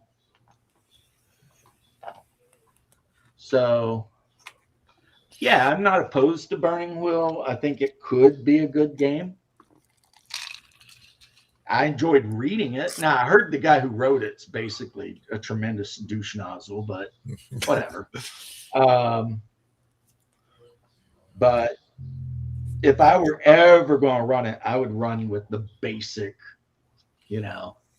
tell me what you're doing in this combat. And pretty much after everyone goes, depending on which side had the most successes, the other side runs away. So it's like almost like 5th edition Vampire. In 5th edition Vampire, no combat goes longer than like 3 turns. If people are still up after like 3, it's either 3 or 5. If you haven't killed your opponent in that many rounds, then you or them run. Yeah. So And no that's Family just it. Guy chicken fights? Yeah, kind of. And because the 5e Vampire guys, and it's not 5e D&D, it's 5e Vampire, they want the game to be a artsy-fartsy storyteller game and not a combat game. So, they do everything they can in the system to make combat as unattractive as possible. Unless you absolutely just have to, And sometimes you just absolutely have to. If you get jumped by a pack of Sabbat vampires, you have to fight. But you'll never fight them longer than that period. And then somebody runs away. So that's just, maybe they read Burning Wheel and got that idea from them, But the Burning Wheel rules are basically Shadowrun. You roll a number of die 6 equal to your attribute and stat, and then you count up how many successes you have versus your opponent. So yeah, I think Doc froze, or he's just really zoning out there. I just saw a bunch of weird windows opened up on me for reasons I can't explain. Well, I mean, Your wife is checking up on you. Make sure you don't have a second girlfriend or something you're talking to. I ain't got one of them no more. well,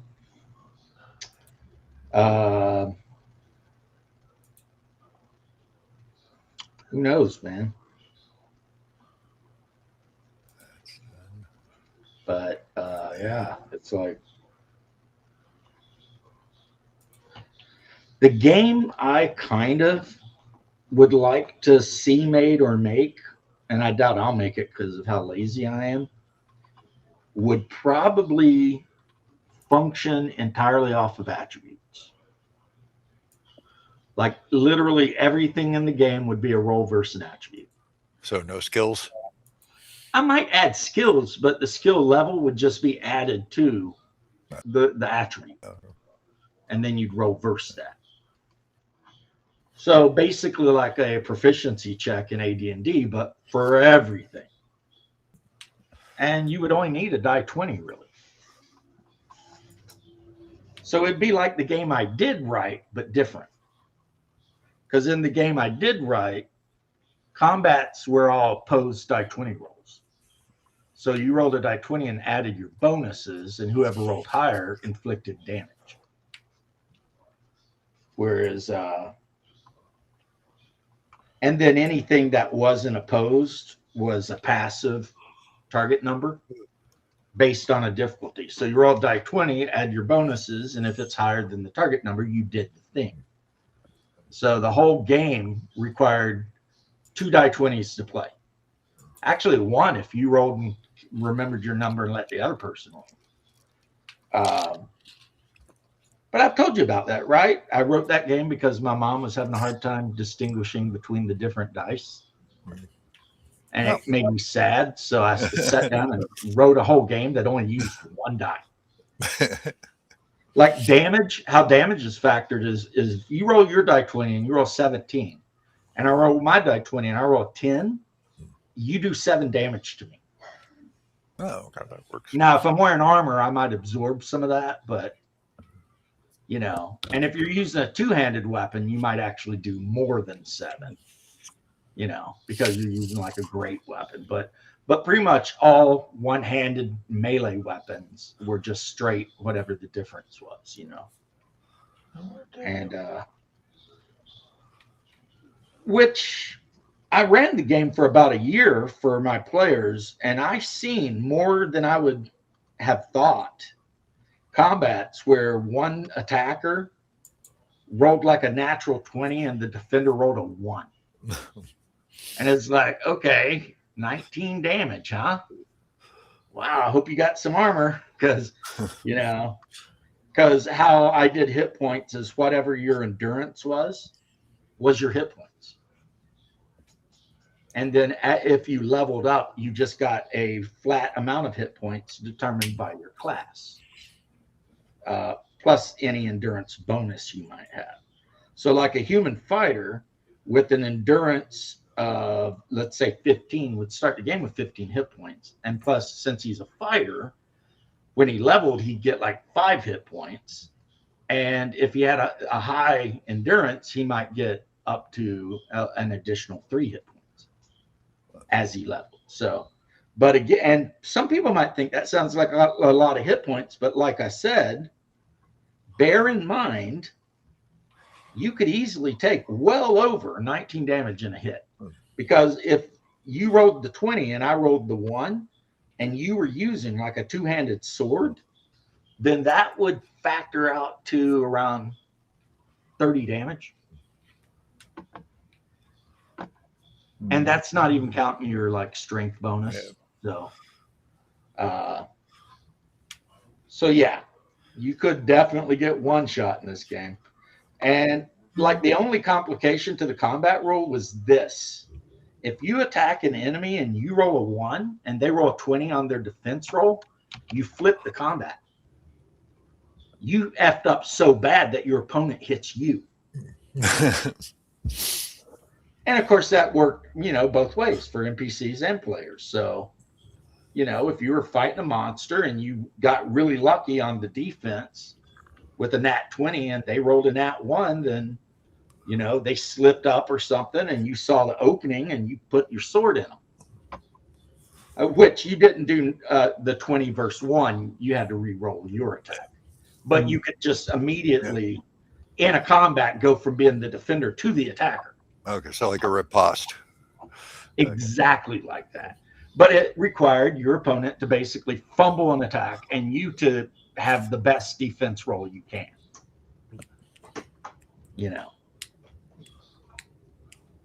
And then, it was skill based too. So attributes plus skills. And how you got skills is you got certain skills when you picked your race. And then you got certain skills when you picked your background. Plus your background gave you attribute bonuses. So if you started the game as like a block mason, you would get bonuses to like strength and endurance. Because you're a block mason. You're out in the sun all day laying block. You're going to be pretty strong, right? And then you get certain skills. And then your career would give you a list of skills. A lot of them were pick this or that. So like armor in my game, and this I got from Rollmaster really, is you had to have a certain level of skill at wearing armor to wear a lot of the heavy armor. Otherwise you could still wear it and get the defense of it, but you'd get huge penalties to do your movement and stuff, But then, you could always sink points in the sword. And then you could use your sword skill to parry in defense, except certain weapons can't be parried. Like you can't parry a flail. So, and it was just like, it was your typical attribute plus skill game, except the action worked the way I said. Someone said they were going to do a second edition of it. I forget who it was. I don't know if they ever did or not, but I let it be known that I don't care if anybody does. It'd be nice if they said based on, but I wouldn't expect anything from anybody for it. Like in my game, gnomes were evil little fucks. Because I based my gnomes on red caps. Gnomes were evil. Orcs were not big burly green skinned dudes. They were like little weedy bastards that hated everything and would just destroy shit for the fun of it. Dwarves were dwarves. Elves were immune to the cold. That was their deal because they mostly lived in the taiga, so they were immune to cold weather entirely. And every elf got mana points just because they were elves.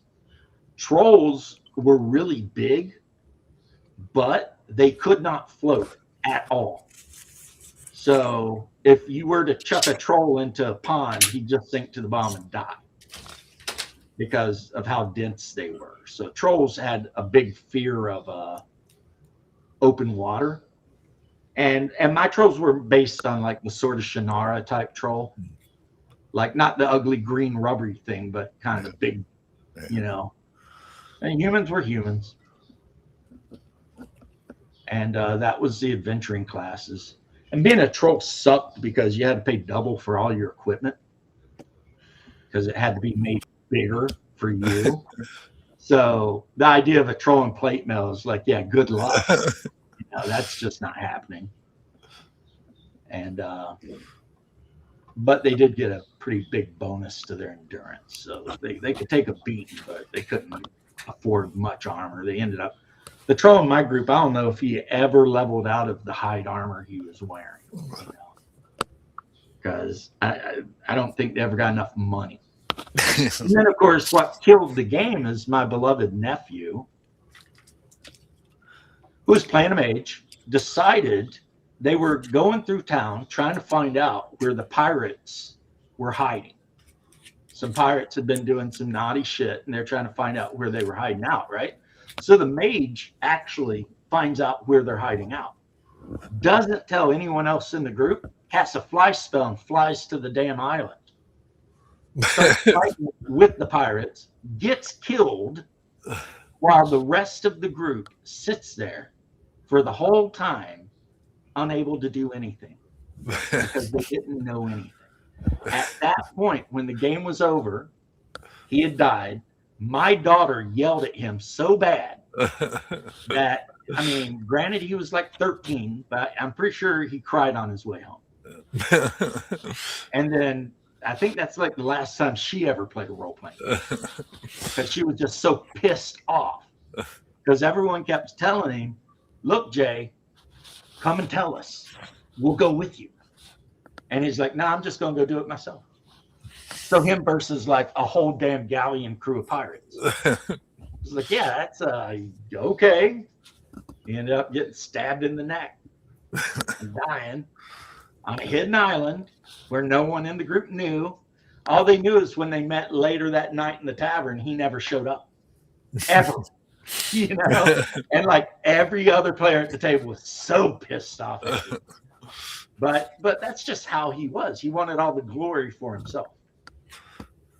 You know, and because his mage was pretty powerful by the end of that year-long campaign, he thought he could handle it. He didn't know that the captain of the pirate ship was a pretty high-level mage too. So it was like he's fighting all the pirates plus a high-level mage. And yeah, there's no way he's winning that. But you know, you live and you learn. He played in my Conan game too. He's the one that played the hunter from Zimbabwe. So I actually ordered a Zulu warrior from Reaper and painted up for his character. Because that, you know, that's what he looked like basically, is the unmarried Zulu. And of course, my brother played a Harkanian, you know, Subutai. And the other guy played a Basonian, which they were the archers that lived north of Aquilonia. Yeah, basically the Welsh, the Conan Welsh. Basically the Welsh. Yeah. And that was a good game. I think I've told you about that one. That was the one that comes in the book, Thunder River or whatever, where you guys save people from the Picts. Really great adventure. Really great adventure. Yeah, I was looking at some of those on Amazon the other day. Pricey to get now. What, the 2-die-20 books? Wasn't that a Modiphius thing? Yeah, Modiphius 2-die-20 Conan. I have them all. That's what I was looking at. Oh, cool. Yeah. Well, I mean, when I got in, I love Conan, which is why me and Shadow sometimes grouse about Conan. You and grouse I about. love Conan, but he's like a purist, whereas I love almost everything Conan. I had a chance here about 2 months ago to buy the whole Conan collection for $25. I just couldn't get out of the house to go get it. Right? But yeah, like Shadow's like, I'm not watching the movie because Schwarzenegger, you know, and I'm like, but it's a good movie. Pretend it's some other guy named Conan. Yeah. You know, because it's not like that's an uncommon name, right? And then, but I have watched the animated series. I've watched the series with the big goofy freaking German guy or whatever the hell he is. I've watched the movies. I never actually saw that, just saw outtakes of it, I think, online. I mean, anything that involves Conan, I've jumped in. And I am not a purist. I mean, you know, I'm not that guy. If it's a story about Conan, I don't give a shit who wrote it. I want to read it. And you know, whereas Shadow's like, if it's not R.E. Howard, I don't give a shit. And I'm like, well, what about the Robert Jordan stories? I like the Jordan ones a lot. You know, there's a lot of them out there that were really cool, but you know, people gonna people, and I can't blame him. I mean, you know, everybody's allowed to have their opinions. I thought I had him in the argument when I reminded him that Conan existed in a shared setting, but I don't think that stuck. Because we were talking about all the Conan stuff, and I'm like, Conan was a shared setting, right? He shared it with Clark Ashton Smith and H.P. Lovecraft.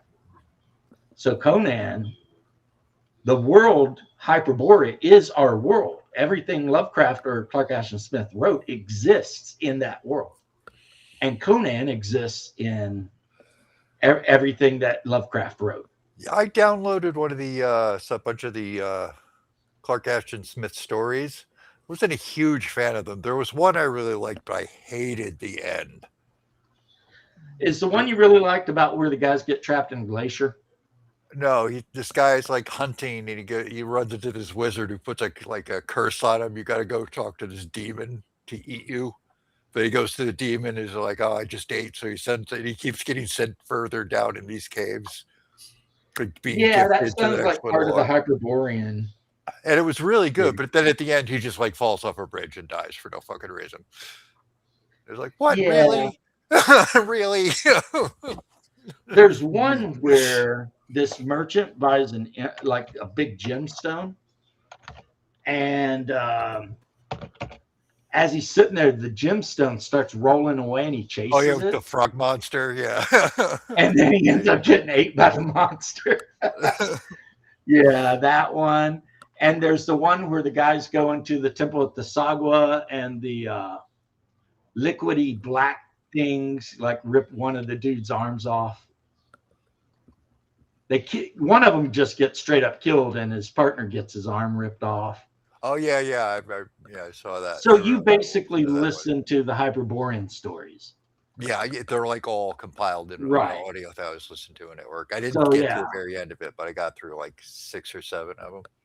Yeah, because did you get to the one where the one guy like flees from Hyperborea and goes to Saturn, and the other guy that was the first one. Yeah, they're all running around, the crazy people without heads. Yeah, yeah, the men without heads, and the god they met at the beginning that they were all like, oh my god. And it turned out like whatever he said was like, leave me alone or something. Yeah, it was like, fuck off. Yeah, he's like, pretty funny. There's a pretty good video someone made. It's not Hyperborea Half Off. It's another one. And he goes through and he has a whole video, and it's just nothing but all of the gods that were worshipped in Hyperborea and who worshipped them. And of course, was it Grimdark Half Off? It's not him. It's another guy. I like the Half Off guys better, but this one was pretty good. Yeah, he died a couple months ago. I heard he had cancer. Yeah, he had some very nasty, weird cancer. That is very sad because his videos are awesome. Yeah, they were. Well, I assume they are. They're still there. Right? Yeah, they're still up. Yeah. This other guy did a video of it and talked about the Norse. The gods that were worshipped in the far north, and the Sumerians and everybody like that. Reminded me of some of the gods from the Conan game that I forgot about, like Mikado. Yeah, they were really well organized too, because he would like include everything, but he would like break in and say, okay, this comes from this. And right. Like this comes from this. Yeah, like the Irish triple goddess, the Morgu, is a Sumerian.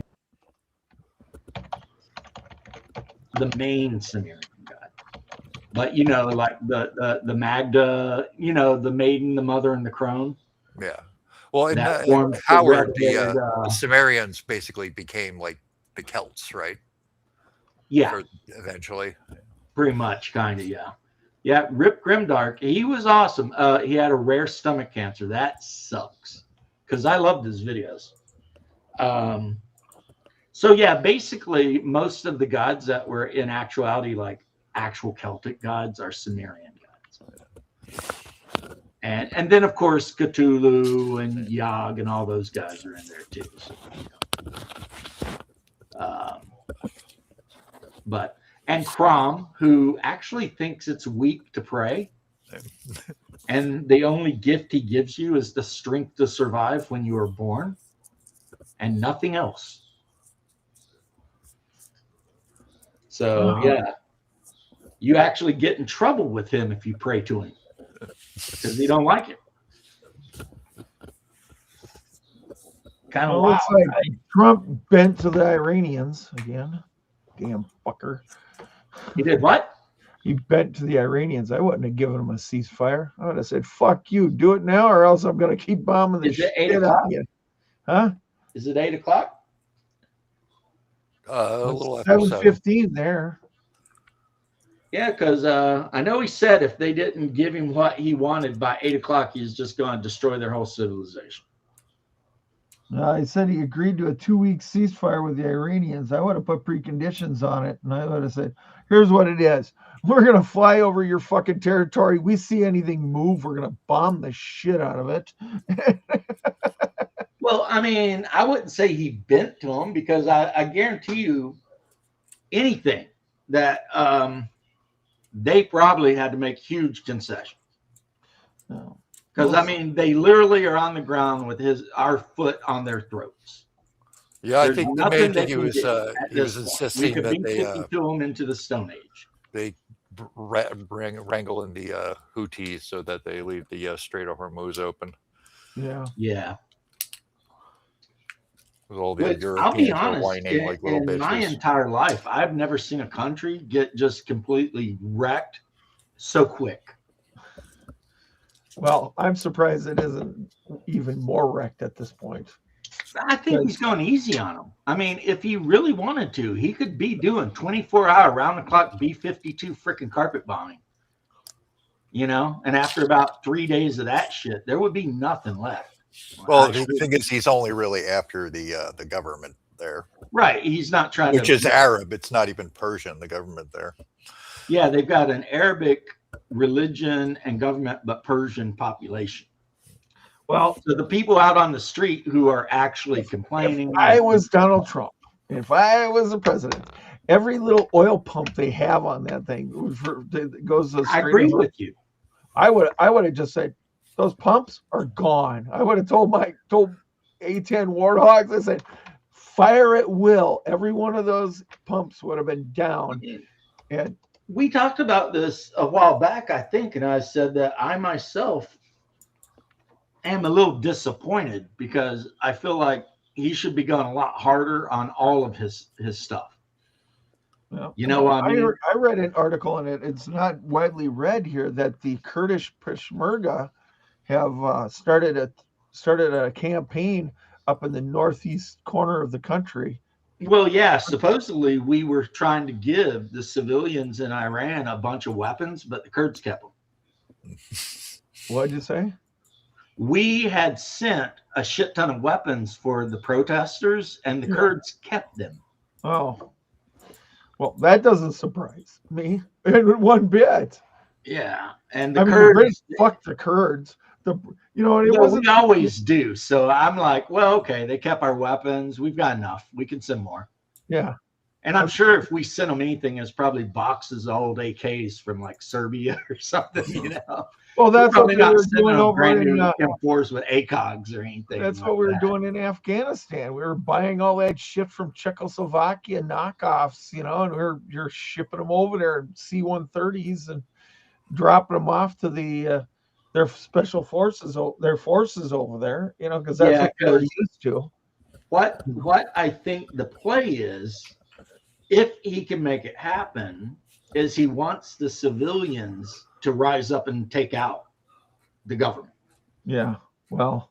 But, you know, and I'll tell you what, the other day when we rescued that pilot, a lot of civilians in the area were blocking traffic and shit so that their little guard units couldn't get to where they thought the pilot was. Yeah, and well, we actually had boots on the ground. I know we had an old airstrip over there. Right? There was Rangers out there. Rangers were there. Delta was there. Like Marine Raiders were there. The Pararescue from the Air Force was there. the PJs, the SEAL Team 6 Delta was there. Yeah, We had it's like- all our special ops people out there. and we we didn't had lose a 0 single person. casualties, and we got our boy back. But we had to destroy 2 of our C-130s that we were using as like a headquarters. And people are like, "I can't believe you destroyed 2 airplanes just to rescue 1 man." And it's like, do you hear yourself? It was one. I read it was one C-130. They couldn't get it off the ground. It had a mechanical malfunction, so they just destroyed it in place. Hey, So, they did the same thing when they went into Pakistan. Remember that one Black Hawk wouldn't take off, so they just Right. destroyed the shit out of it. right. But the people who are complaining that we risk so much to save a man's life, and it's like, yeah, that's what you do. Yeah, and here's another thing. They don't understand this. We suckered the IRGC right into a trap. They came in and they thought, "Oh, we're going to get this guy." No, that was a trap and a half. And you're flying into A-10 Warthogs, everything else underneath the sun flying cover.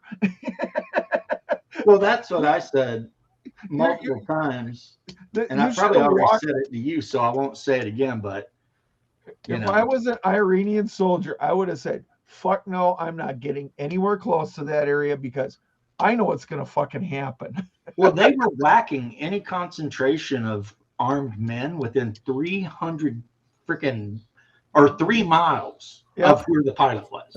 It's Right. like if you got within 3 miles of that dude, you were getting whacked. Yep. And to your point, a lot of the Iranian army has started surrendering and going AWOL. You know, Did you see the video of the video from inside Iran where they have a professional sniper? He was taking out IRGC checkpoints from rooftops, like Isfahan or somewhere like that. He was sitting there, and he was a good shot, man. He just lines up, boom, and there's video of it, and he videoed it and uploaded it up to a satellite. It was just like, holy shit. yeah, apparently also when all of our bad boys were on the ground over there, Israel had boys over there on the ground supporting our boys on the ground. So it was a whole thing. And then Netanyahu gave a speech talking about how much he loves Trump and, you know, we don't leave our men behind and blah, blah, blah. And I was like, well, yeah. I mean, these people who are saying, "Oh, you spent so much money to save 1 guy." And I'm sitting here thinking, can you imagine how that pilot's mom feels hearing that? I know. She's probably like, "Fuck you guys. That's my son." You know? Well, And then the one guy, he got up there and they asked him about it. And he said, "Well, we can build a new F-15 in a year. We can't get that guy. right. You can't So get a new we'll colonel. go ahead and risk what we got." He was a In the colonel. fire I mean, service, how much they call experience it do you have as risk a lot for a lot. Right, but how much experience has the military put into that guy? He's a colonel. Millions of dollars worth of training before they set their ass in the first fighter jet. Right, and you know what they're going to do? They're going to use him now for a year or 2, and he's going to go to aviation school, and he's going to be there telling people his story, and he's going to show them training and everything else of what you need to do. He's going to be instantly. I mean, he is not going to be flying for a year because A, he's injured, and B, he's got that experience. The last time we lost a combat, pilot behind enemy lines, what, Yugoslavia? Yeah, Maybe somewhere Yeah. like it there. yeah, So- something like that. Maybe Yeah. in Iraq. I don't remember. I don't think we lost anybody in Iraq, but I think last one I remember was Yugoslavia. When it Well, blew because up. the Serbians shot down one of our stealth fighters. our right, bombers. right. You want to know something funny? What? The pilot that got shot down and ran all over Yugoslavia trying to get away and was being chased by Serbs, he ended up going to Serbia after the war and hanging out with the guy that shot him down. Uh, And it turns out that the American pilot was ethnically Serbian.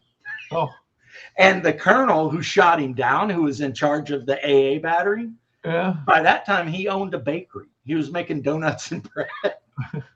And so the guy I'd like to visit. And the colonel was like, "Well, come on." Hey, you know what? War is political. You're right, Shardenzar. And that's what I thought. Because I'm like, Like if one of our guys in 3-7 infantry had gotten lost somewhere in that desert, we would have scoured it. Oh yeah. And we'd have wrecked everything until we found our guy, dead or alive. You know, and the Marines are even more hardcore about that shit, right? But yeah, I think in the Army, it's no man left behind. No. You know, and Yeah, this isn't you're 100% like the right. Soviets, you know, where they just bury their dead right there. You know, it's just like, no, fuck it, we'll just take his dog tag, or maybe we won't, and we'll just dig a pit and throw the body in. It's just another, you know. Well, you have to remember that during World War II or whatever, the people who were in charge of the Soviet Union were not Russian.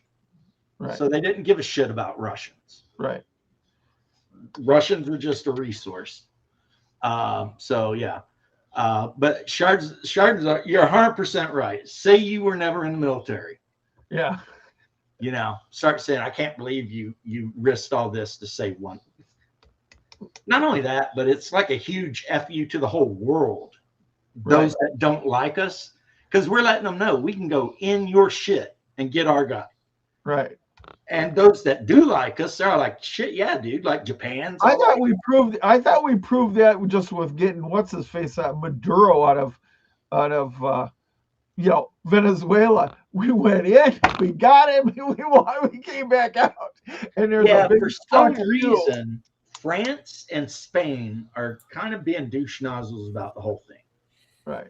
I really hope we you take NATO. care of There's me, no so point to that. And you have a wonderful night. Yeah. I'll probably be closing this up pretty quick too. I got to run too. I just wanted to pop in and say hi because I haven't seen you guys in a bit, but I got to head out. Well, I'm I will glad talk you to you guys did. later. You know, you're always welcome if I'm on. Catch you later. Yeah. All right. See you later. Hey, James, I got to get that morning reprobate going after the Dave Con here. I was going to think, I don't know when I want to do it, either Saturday mornings or Sunday mornings. I've got to figure that out and then have you on one time. You know that Shadow is doing a show every day at noon, my time. Yeah. Eastern. So his time, like 9 o'clock. And it's called like Morning Coffee with the Reprobates. Morning coffee with the reprobate. Yeah. And like today, we were the other day and today, because I told him since he can't come on my show much anymore because he's busy at night, I just started getting up earlier and going on his. Right. And yeah, we just talk about D&D. And then Shadow proclaims that he loves AD&D super, super a lot. And then he spends an hour talking about all the shit about AD&D he hates. Right. Well, for someone who loves AD&D, you sure hate it. Yeah. And then he's like, well, it's not like that. Mine was just going to be an open format. We talked just about games and everything else going on in the world and all the BS. And stuff. Well, I mean, if you do it, I will definitely join you. I secured the names. I've secured the names, everything, including a website, so that, you know, people are like, oh, hey, the DM James, man. Okay, well, send an email into the form and you'll get it. You know what I mean? I'm gonna have a form email, so it's like somebody can comment to you and stuff. And you can comment back if you want, but it's just gonna be like, hey, you know, you want to say something? Say it. You know what I mean? It was so funny today because like Omenal joined, and Shadow was immediately like, here we go, and he wasn't wrong. You know, it was like, yep, here we go. And I don't even know what Omenal was talking about, but it was, everybody was just going off. Yeah, and I'm just trying to think of things that we could do, like boss or loss or something like that, where we just say, okay, I'm gonna throw some things at you, and I'm gonna say, is this a boss move or is it a big loss? What do you think? You know, that's kind of a cool format. Yeah. So it's going to be like, I'll ask you a question like, Donald Trump doing this, boss or loss? And you just say, it's a sort of a boss move, or it's sort of a loss, you know. I think he's been mostly a boss in Iran and a loss with his actual domestic policies. Yeah, I'm and his domestic policies. Mostly, I don't know who's helping him with the domestic policies, but whoever. Well, I'm glad they fired Bondi. Well, she needed to go. yeah, she seemed a little weak-kneed. I admit that. She, Well, the thing with her too is she was leaking DOJ private information, FBI information to Democrats. oh, Hey, Hungar, so she needed to go. As a matter of fact, if it were up to me, which just might seem harsh, she'd be going to jail. Yeah. Because it is illegal to leak FBI, well, investigations. the first thing I would do if I was the president of the United States, I'd walked in the White House, and I wouldn't tell anybody on campaign trail. I'd have walked in the White House and looked. I brought the press corps into the briefing room, and I said, "You're all moving out." And then they'd look at me like, "What?" And I'd be like, "Every one of you is gone. There's no more leaks in the White House. You're gone. Find a place across the street. Go wherever you want." But you're not going to hang out in the White House anymore. You would come over for press briefings every day at 9 a.m., but that's it. Once it's done, you go back out the door, and you go wherever you go. But that's it. No more leaks, no more nothing. I'd have a whole space taken over by somebody from different departments so I could walk in there as the president of the United States and go, I want an answer to this question. And I want it on my desk tomorrow morning. You know what I mean? See, I would have fired Pam Bondi after the Epstein stuff. That she said she had all the files, and then it turned out she didn't have anything. Right. Her ass would have been gone. She should have just opened it up and just left it. And then she redacted names. And I'm like, the only names you should have redacted is anybody underneath 18 years old. If they were at the time of those the emails, way she did it, it allows Trump's enemies to insinuate he was involved. Right. Even though people who know will tell you that his name is not in there, and that Trump and Iraq Bahoud or whatever hated his guts. Yeah, I see that up there, Hungar, you maggot. I wouldn't move to another country. Vic could be a good president. Sometimes I think we should actually pick our congressman and president by fucking lotto. Yeah. Instead of having an election. Well, here's the thing though about Bondi is she blew that totally. She should have just opened up the thing and said anybody under 18 years old when those emails were created should have been everything else wide open. And no matter what party they're in, F them. Yep. I wouldn't care. I would have just said, you know what? Let the chips fall where they may. Because I've had people ask me, well, what do you do if, like, it turns out that your boy Trump's on that list? I said, well, I'll laugh when they throw his ass in prison. Yeah.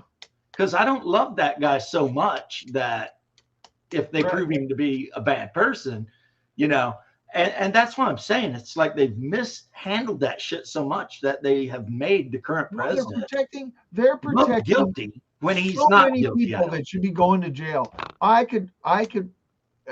would be all up in the shit. I would tell my DOJ, if you catch somebody dirty. Well, how's Bill Gates not in jail? Huh? How's Bill Gates not in jail? I don't know. I don't know why he isn't in jail. Like, we know for a fact people who were on that island doing shit. We know who they are. Dershowitz and all that shit. Well, why are they not in jail? And Gates got caught with his pants down because he wrote that he was fucking some goddamn Russian hookers and got an STD, Well, I mean, the whole thing was a honeypot. Right. The Soviets were renowned for it, but the Mossad, they do it too, a lot. Right. And we probably do too, for all I know. I don't know. We might just be slicker. See, it's like the Indonesian president. He got caught banging a bunch of Russian hookers back in the day, and when they came up and told him about it, he's like, we're going to release it. He's like, release it? Hell, can I get a copy so I can show my constituents? Yeah. Was it Indonesia or Malaysia? But the Soviets thought they would blackmail him by filming him bang out like 3 hot Soviet hookers. Who is this? And he was like the president of Indonesia or Malaysia or some shit. Oh. Indonesia. And when they tried to threaten him, he's like, I want a copy of that video. And they're like, what? And he's like, oh, yeah, I'll put it on TV. Yeah. He was absolutely proud of what he had done. He's like, you know what I mean? He's like, oh, you got a picture of me rolling out 3 hot Russian chicks? Yeah, let's have that. you know? So There's no backfire. favorite. There's no way my favorite politician could be on the list. I got, you know what? George If Washington? you did it, own up to it and just admit it and just, get the pain over with. That's the way I feel about it. I mean, bam, you got caught, own up to it fast, get it over with, and then, Go to prison. go silent. And guess It's what? not like they're going to go to real prison. That's the thing. Right. I Look think at, they should go to a what wood was his chipper. name? What was the guy's name? Gary Hart out of Colorado. He got busted boinking some 18-year-old college girl or 19-year-old college girl or something like that. Yeah, but that's not illegal. But it did make him lose his race for Right. And then there was who's the preacher recently that's a cuckold? Well, dude, you're gonna have to be a lot more specific. Oh yeah, Swaggart. 'Cause there's Wasn't like it Jerry 20 of them. Swaggart's son? Somebody like that was a cuckold. You remember the one guy who was like in Virginia or something and was supposed to be this hardcore like religious guy, and he was sneaking off to like some South American country and cheating on his wife and all kinds of crazy ass shit. And then one of them got caught in a car with a male prostitute. It's like, yeah, it's not good. What's her name from California? Her husband got caught with a male prostitute. Got beat Yeah, with a you know hammer. how quick they dropped that though, and then Yeah. the media tried to say the guy that hit him with the hammer was like a right-wing dude. It's like, no, he's a gay ultra-left dude. And why was he in his underwear in Nancy Pelosi's house with her husband, who was also drunk? Because he I mean, wanted his what was money. going on there? I think we all know what was going on there. I'm like, I do what Vic does, said though. I own it. If I do something and somebody asks me, I'm like, yeah, I did it. I'm too old and I don't care anymore. Well, I'm just saying that I am not so ideologically captured by any side that I would defend anyone from those crimes. Hell no. Oh, you did it? They I don't care who it is. It could be my own dad or brother. I'd be like, yeah, they need to go. Yeah, I'm with you 100%, bro. Right. Yeah, I think I like Trump as the president. I think he needs to pull his head out of his ass over a lot. I like of him things. because he's funny. The main reason I like Trump is because how a long time ago I used to be like a real troll online. Yeah. And That's game Trump. recognizes game. Yeah. And Trump is the troll king. But if I found out that he was on that list, But if he's on that list, yeah, he needs to Later. go. Yeah. bye. Yeah. Bye, Felicia. What like the Tennessee congressman says, I think they should be hung in public. I don't disagree. Oh, that's sort of like the what do they call that? They used to do that shit back in the day, right? Yeah. What?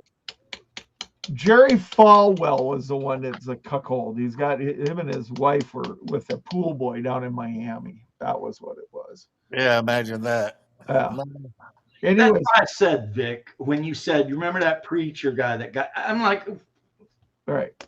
and just to be But an anyways, extra asshole, though. That's sort of like the child molester thing.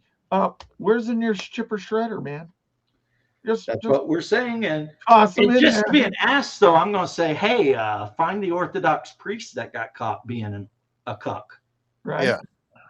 You won't. Hmm. Because they're all married and got 20 kids. Right. It's like, And And that's the thing too. One is that thing I why do shouldn't is why when shouldn't people Catholic want priests to talk end about up the married? Catholics, Yeah. they're like, the Catholic priests abuse children. Yeah, about 1/10 of what teachers do. Right. So while the Catholic priest should be punished, I guess maybe the betrayal's worse because one of them you should be a man of God and the other one's just an idiot that got a dumb degree. But I think they should be punished, and I'm Catholic. I think they should be punished to the harshest freaking possible amount. In Orthodoxy, if you fuck up like that, you are immediately divested and you will go to jail. But see, If- in the if you Catholic don't Church, get Haas, in the Catholic Church, they'll transfer you. Oh, you're in Ireland. We're going to send you to the United States for a while and reform. Yeah, they don't do that anymore, though. I don't think. I think I that think they those stopped guys, that shit. As those far as guys I'm should go concerned, foot they should go feet. to outer Siberia and fucking be put in a monastery and said, No, they should go feet first to the No. fucking wood chipper. They, like, "Oh, that's true." if you're an Orthodox priest and you were to get caught being that guy, you would immediately no longer be a priest.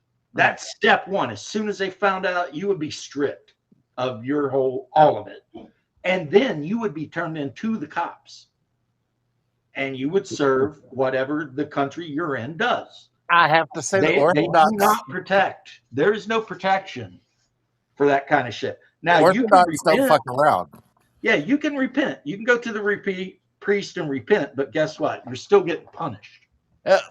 Repentance does not mean that you get out of serving the punishment.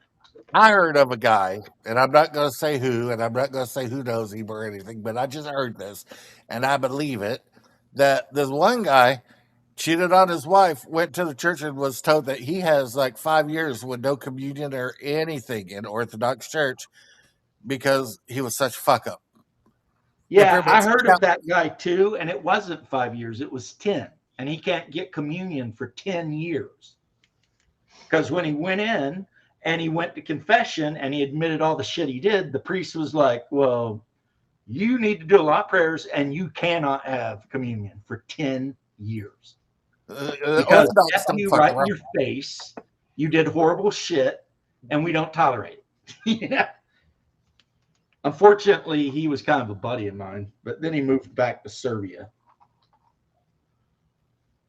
Yeah, Orthodox don't fuck around. No. Mm-mm.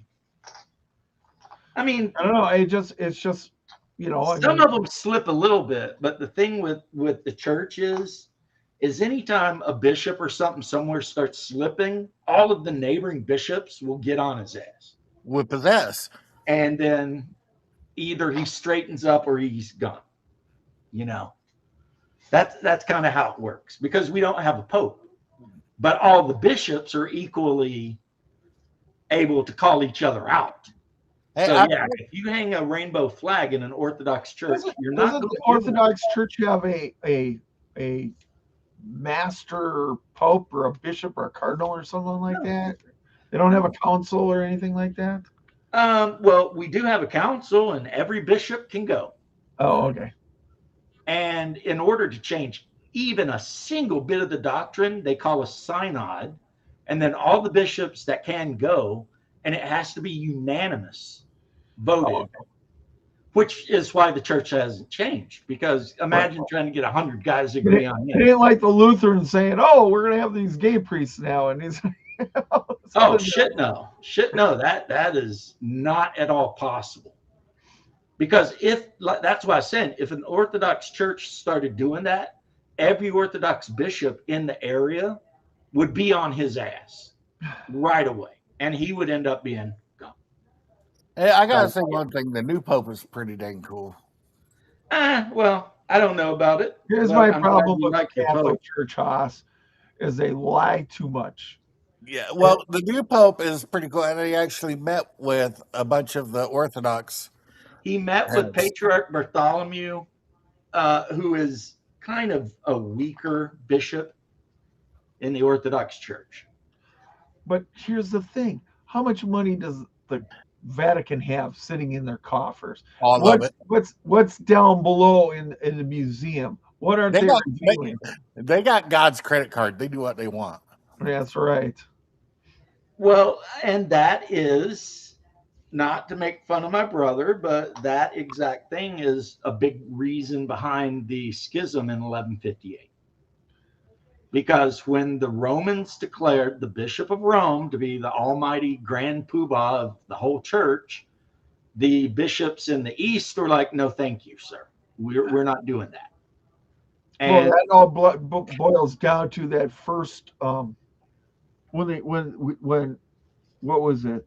God, what was the name of the Roman emperor that divided it up? Huh? Constantine. Constantine, yeah. He divided up the empire, and it's just like, you're an idiot. Well, the the thing Romans- is, at one time, every single Christian in the whole world, including St. Patrick of Ireland, was Orthodox. Right. And then in 1158, there was a schism because, like I said, the Romans decided that the Bishop of Rome should be actually in charge of all the other bishops. Mhm. And the bishops in the East were like, no, that's not how we do it. It's not how we've ever done it. 1,000 years, we've never done that. And yeah, you had a bunch of people excommunicating each other. And then there were a bunch of wars. And eventually, all of the people who would now be called Orthodox ended up where they were.